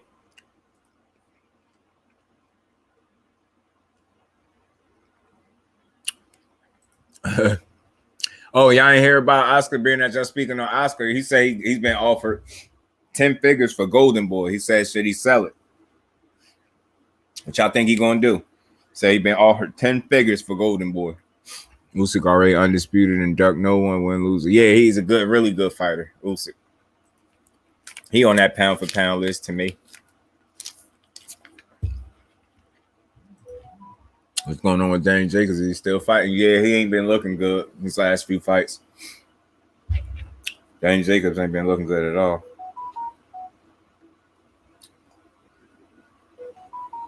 Oh man, stop, bro. I got you. 5. Man.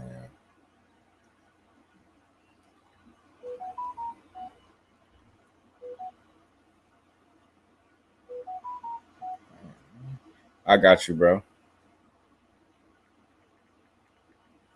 I got you. I'll be on for a little bit longer. I got you. Shoot my bro. Link.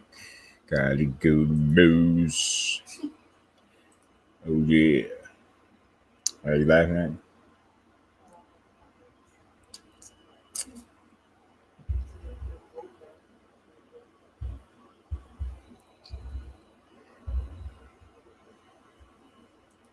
Hold on.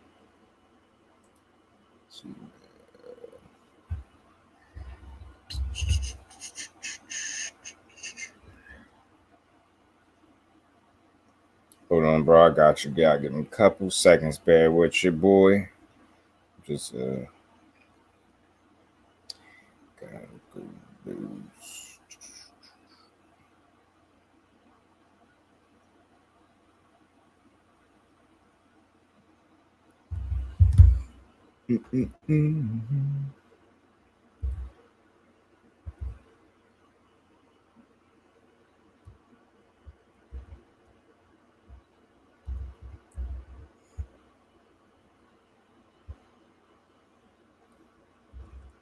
My bad, y'all.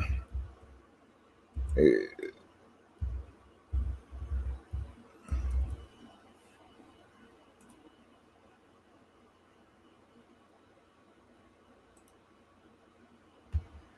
Gotta go to news.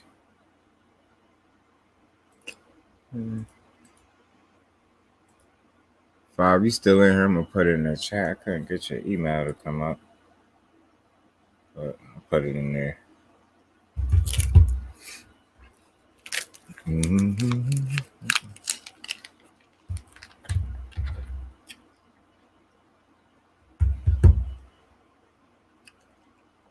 What's going? Oh yeah. But Danny Jacobs ain't been looking good. He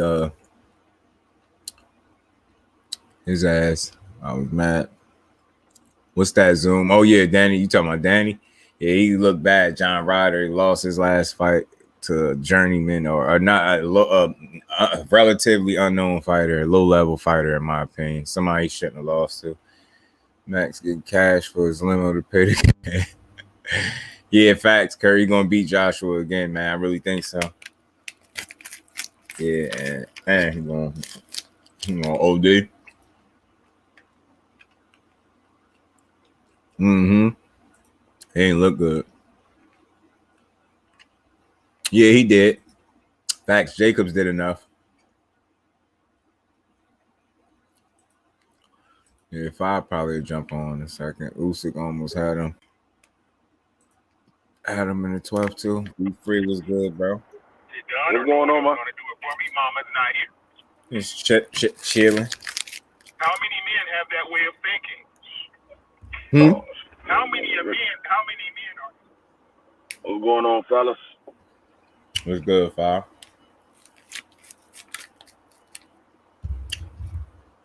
Five, you on mute. Wah.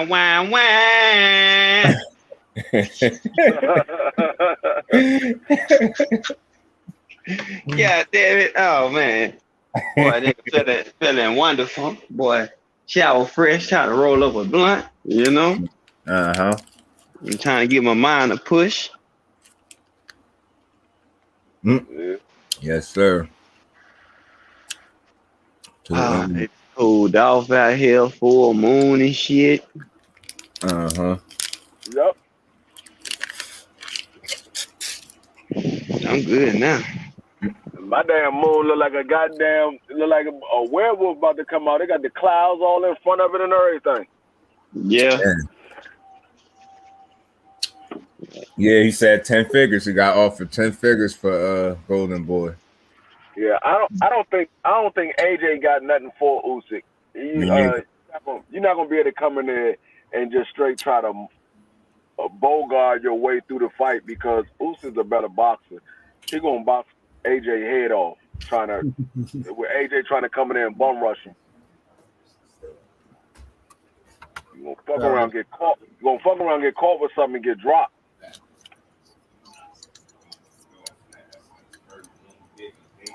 What happened to the last fight? Them two had. I mean, I was never really high on AJ anyway. A lot of people have been high on AJ. I didn't really see nothing in him. I just saw a guy that had some power, but he wasn't all that good of a boxer. Jared Anderson's the man. What happened to the first fight they had? I know AJ lost. Yeah. Yeah, AJ lost. He got outboxed. He's gonna lose again that way, huh? Tried to go in there and box Usyk and got outboxed. Damn it. Son of a bitch, man. Okay. Son of a bitch. Very snacky, huh? I got one of my games losing now. I was winning all my shit. Now one of them losing. You son of a bitch. He ducked Wilder a couple times. Usyk would knock his ass out. I got Usyk like stopping this time. Yeah, I could see it. I mean, I told y'all in one of them rounds, they took the time off the clock and ended the round early to kind of buy him some time because he was getting touched up. Remember, he was damn near sitting on the rope. I couldn't believe they did that shit. I'm like, yo, they really crazy.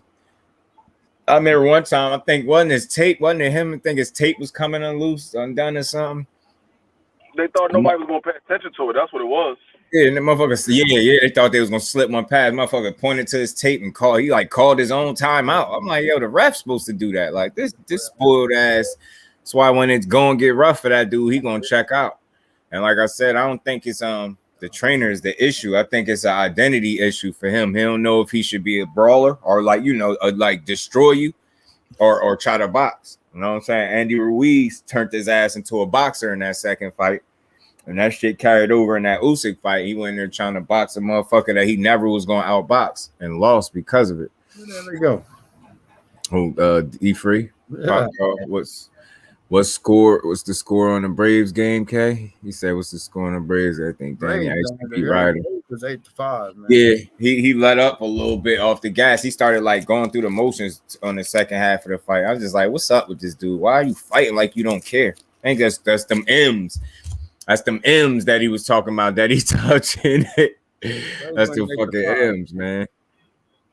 Type of music big name nowadays get stopped. It's gonna happen. Yeah. 8-5.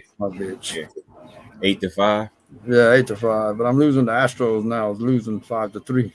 Braves up. God damn it. I'm not sure. Man, if the Astros would have hung in there with that lead, man, and won the game, man, I could have won $400. You son of a bitch.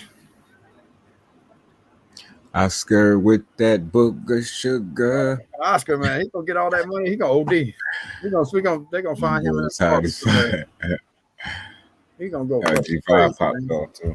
Oh, got 10 digits. Motherfucker. That motherfucker got some good shit, boy. Son of a bitch. Yeah, for real. Oh, You're gonna get some of that Colombian pure. I guess so. You're gonna be somewhere OD. OD, man. He's gonna be in the back of his limo fucking dead. They're gonna find him dead in that fucking limo. With fishnets on. I think his limo was that fucking title match where he's pawning that shit. Part of that title to pay his candy man. Got his ass wearing lingerie. Yeah, I couldn't believe he's tripping with that, yo. That's crazy. Don't try. We ain't never letting that ride. Hell, we ain't letting that shit ride. That's a trip, Oscar, man. Oscar lied to Canelo. Canelo lied to Oscar. Back then, Val Cates. Back in the day. He was out there getting their fighters beat up. So he put Oscar Valdez, put that call in for Beevil. You know what I'm saying? Everybody took him. He was when I was younger, man. He was the shit, the golden boy, man. Shit. Yeah, he was. JoJo making a comeback, yeah. JoJo Diaz, he's still a solid fighter. He's making a comeback. Where the fuck he's at? Mm-hmm. I ain't seen him fight. He just better hope when he come back, he don't come back and get his ass whooped. You Fade's hottest team in baseball, man, right now. Zoomverse. You know that. This is going to be 11 in a row, man. Heard you learn how to box off of YouTube videos. You better not have somebody on YouTube and get his ass slumped. For real, for real.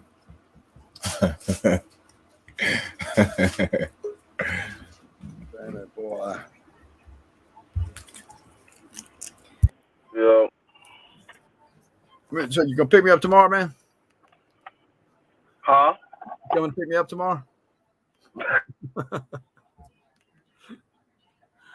on, man. I'll pay you guys, man. I'll pay for you guys, man. You got to make the block, man. Come pick up me and T. Then we'll swing, hit up Just Do. Pick his ass up, too. Huh? You can pick him up first, though. He's Who that? Me? Dwayne, man, got that new car, man. We want to ride in it. Mm-hmm. So come make the block, man. Pick us all up. Give us a ride. Hell yeah. Give us a ride, man. Come on, man. What's a day out your way, man? Just a day. Uh-huh. Yeah. You give us a ride in one day, man. Uh-huh. Give us a good old How would it take you to get over here? 6 hours from your house? 6 hours? See, that ain't nothing. Me? No, fucking Dwayne. Oh. He's in Washington, man. But he can pick you up in Jersey real quick. My uncle said, hey, Casey boy. Then y'all can head down here, pick me up. Then we'll shoot across to Memphis and pick up T. Monica said, what's up, Kay? Oh, hey. She said, what car? Got a new car. D-Free got a new car, man. What you got, D? Me ride in the trunk. Anyway, those are going to be next this year. Great fights are happening. I hope so. I love to see that. What you get, D-Free? Dwayne. Yeah, man. Nah, he be popping out. He probably somewhere laughing. Man. I keep mentioning a ride. He disappears on me. God damn it. What kind of car you got? Oh, me? Yeah. I got a Charger. Yeah, there you go, Monica. A Charger. A new Charger. I can't be hopping out of cop cars and we'll say I'm snitching. It's not a cop car. It's a personal car. Timothy Bradley was tournament weekend. We're gonna head though. We're gonna head straight to New Orleans. I got Keith in a prime. I got Keith. He might stop Bradley in his prime. We're gonna go party for the weekend. Keith man. might stop Bradley. Might punch. He might leave Bradley dick in the dirt. Me, Just Do, Dwayne, and T. We're going to New Orleans for the weekend. Hell yeah. I know he got 3 belts. He should go find Disputed. Yeah, he should. And then move up because that competition too limited down there for him. I don't think he really gonna see what he made of till he move up to somebody really contest him. Cause I love to see him in there with Cool Boy. Yeah, Charlo's been nice.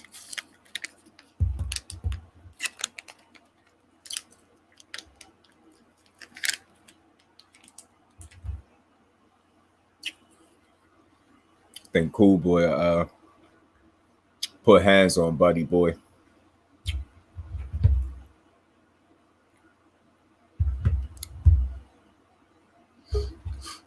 I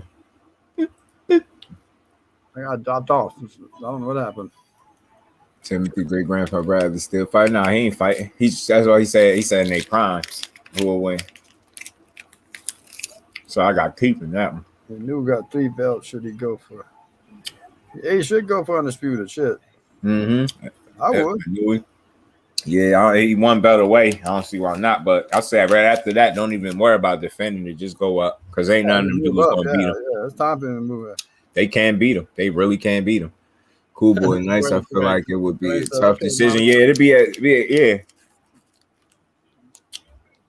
Cool Boy could box him. So they think he just got to fight in the inside. Nope, I don't think that'd be smart. Box his ass. Be a good fight. That'd be a good fight to me. But Mm-hmm. I don't know. I ain't seen Monster fucking fight. No big, no good, nobody good yet. Mm-hmm. Got a couple names on the resume, maybe two. And that's like I ain't knocking him. It's limited competition for him. Yeah. So the only thing is where he gonna get tested as he move up. And I ain't saying he got to jump mad weight classes, but just gradually move up. So you continue to be challenged because he right now he beating ass. Yeah, the weight class he's in right now, shit, there ain't nobody there. Mm-hmm. To challenge him right now. Yeah, and that's just what it is. He gonna keep beating. I lost that game, man. Bottom of the ninth, I'm just gone. Damn, man, you son of a bitch. That went all my parlays, every damn one of them. All three of them gone. God damn it. One motherfucking game, and I won everything else. You son of a bitch. That's crazy, yo. Goddamn. 11 games, man. 11 fucking games. Damn it, man. I won 4 in a row, and then the fifth one that ended right there. The fifth one I lost. God damn. Everybody lost tonight. Everybody. Nobody won. That's crazy. Because they didn't take the fucking we'd all lost anyway because of this game right here. But T and all them went with the fucking Marlins over the fucking over Philly. I never bet on Philly, but I did my homework last night. I took Philly today, and T was like, "Why the hell are you taking Philly, man?" I said, "I don't know, man. Just something tells me." I did some research last night on that shit, the head-up games that they had earlier this year, and I like the matchup. Yeah, Louis is strong as hell. He powerful as shit, man. Who? Monster anyway. You'll have to be cool boy. Just have to box him and stay smart. Stay smart and fight him.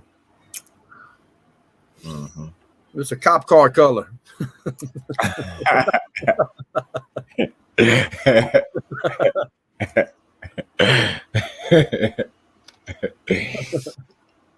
Oh man.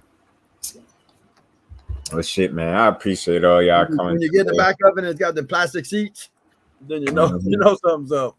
And no door handle, something's up. You got the barrier too to separate. Oh yeah. Or you could really feel like you riding. Pick me up in the goddamn front.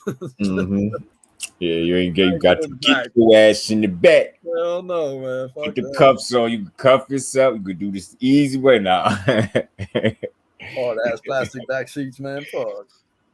But shit. Get a quick run through. Tszyu getting his ass beat. I ain't got enough skill or experience both for Charlo.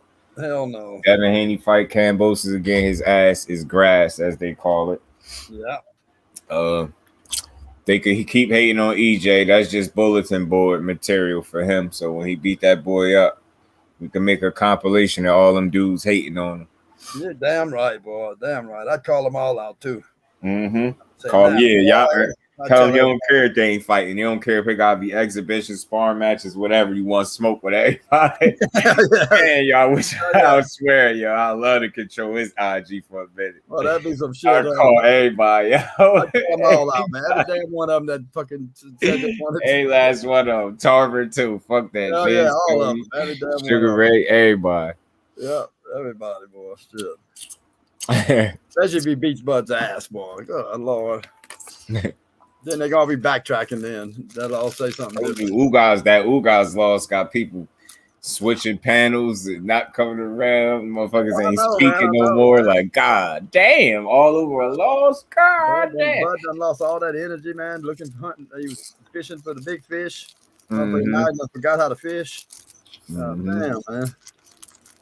All that shit changed. They keep that same energy. Yeah, you gotta keep that same energy, but not them. Oh no. Yeah, see, Bud ain't saying shit, boy, about it. Nah. What he said yesterday was what? That they working on it. Yeah. Working on it. Better be working on all this because, like I said, man, somebody gonna fight October. It's either gonna be EJ, or it's gonna be me. Somebody. Yeah, there you go. One way or other, somebody got to fight. Now I ain't try to hear no shit either. I want smoke. Goddamn. Hell yeah. I said on commentary, I said on his, Just Do versus Brian Garcia. And I get to come in. I get to come in whatever weight I want. co-main event. I get a whole cow full of cow full of clenbuterol. You know what I mean? Mad clenbuterol steaks. And Katie. God damn it. I'm gonna be juiced to the gills, and I'm loading my hand wraps. Yeah, you got that rap.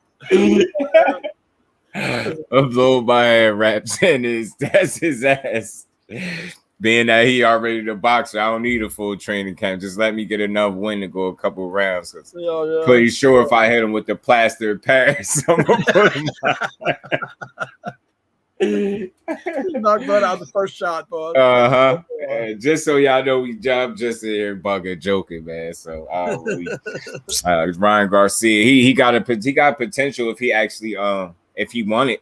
I think I'm telling you, he's similar. He got a similar situation to Edgar Berlanga.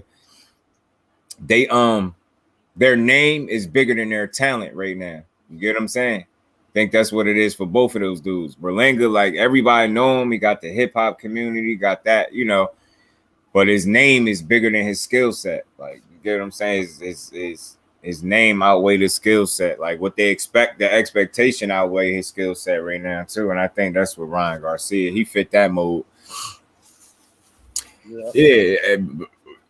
Edgar out here, we out here biting folk, man. I got that in here. I got the little biting incident. He tripped out with that. What the hell's that shit about? That's bogus. Bogus.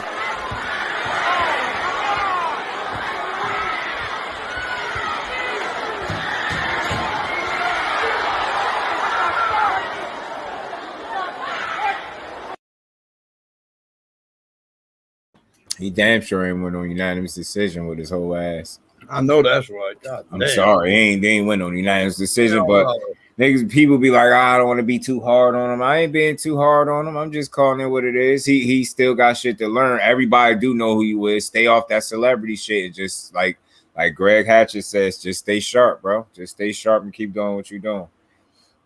You know what I'm saying? Everybody know who you is, but I just think he got so much so fast. And I ain't saying he ain't work at all, but I don't know. He just got a lot. Big ass change. You running around, you living that life.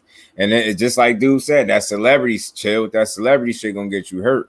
In fact, he's not the goods, bro, at all. He's not. Monica, he bit him. He tried to bite him right there. Yeah, trying to bite his ass. He'd have fucking got the chunk out of his damn shoulder. And then he made towards his ear. You heard the shit he said about Mike Tyson? Yeah. He's gonna pull then apologize for it. So yeah, you should have known better than that. They didn't do shit. They didn't do nothing. Not warn him. Not nothing. Well, Mac Dunn went quiet too. Yeah. Shit. He probably eating.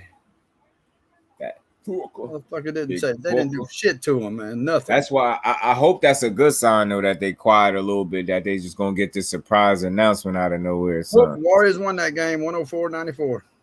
Yeah, he bugged out with that bite, yo. It's over.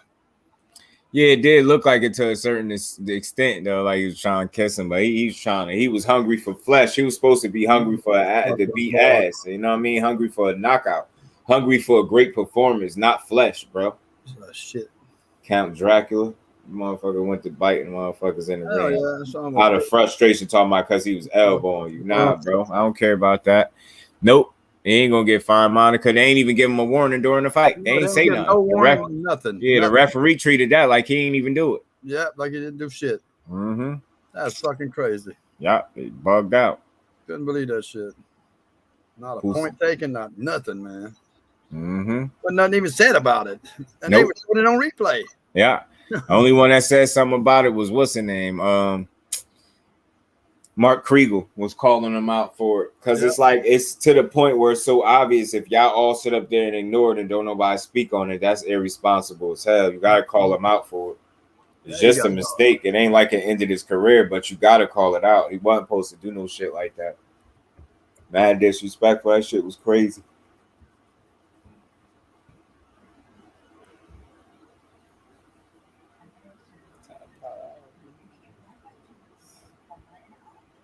Man, but yeah, man, I'm gonna let y'all good people get up out of here. Was Tyson fine? Tyson, that shit was, he bet the chunk out his ear, and they made it. That ended the fight, made a big deal out of it. I believe he was. Yes, sir. I mean, yes, Queen. Yes, yes. I think he did, if I'm not mistaken. Tyson was a damn fucking wrecking ball, man. He wasn't nothing. They used to be scared of Mike, for sure. But that's who got me into boxing. It was Mike. That was the first fighter I started watching. But man, I'm gonna let y'all good people get up out of here. I appreciate all y'all sticking with me for this long live as always. Appreciate y'all smash the like button for me if y'all didn't. And y'all know your boy be back tomorrow with another one, man. Appreciate everybody in the chat. Hope y'all enjoy the rest of y'all night. I hope some of y'all that bet win some money too. You know what I'm saying? Yeah. That's to suspend Tyson, took $3 million. There you go. Wanted to take his whole purse. Yep. The referee did. Yeah, the referee did shit catching the AM facts, Mike. Definitely, bro. Until the next one, just do peace to all the family in the chat. Appreciate all y'all, man. I'll be back tomorrow with another one. We gonna cook again. Y'all all enjoy the rest of y'all night, man. And I'll see y'all tomorrow on the next joint. Peace, my people.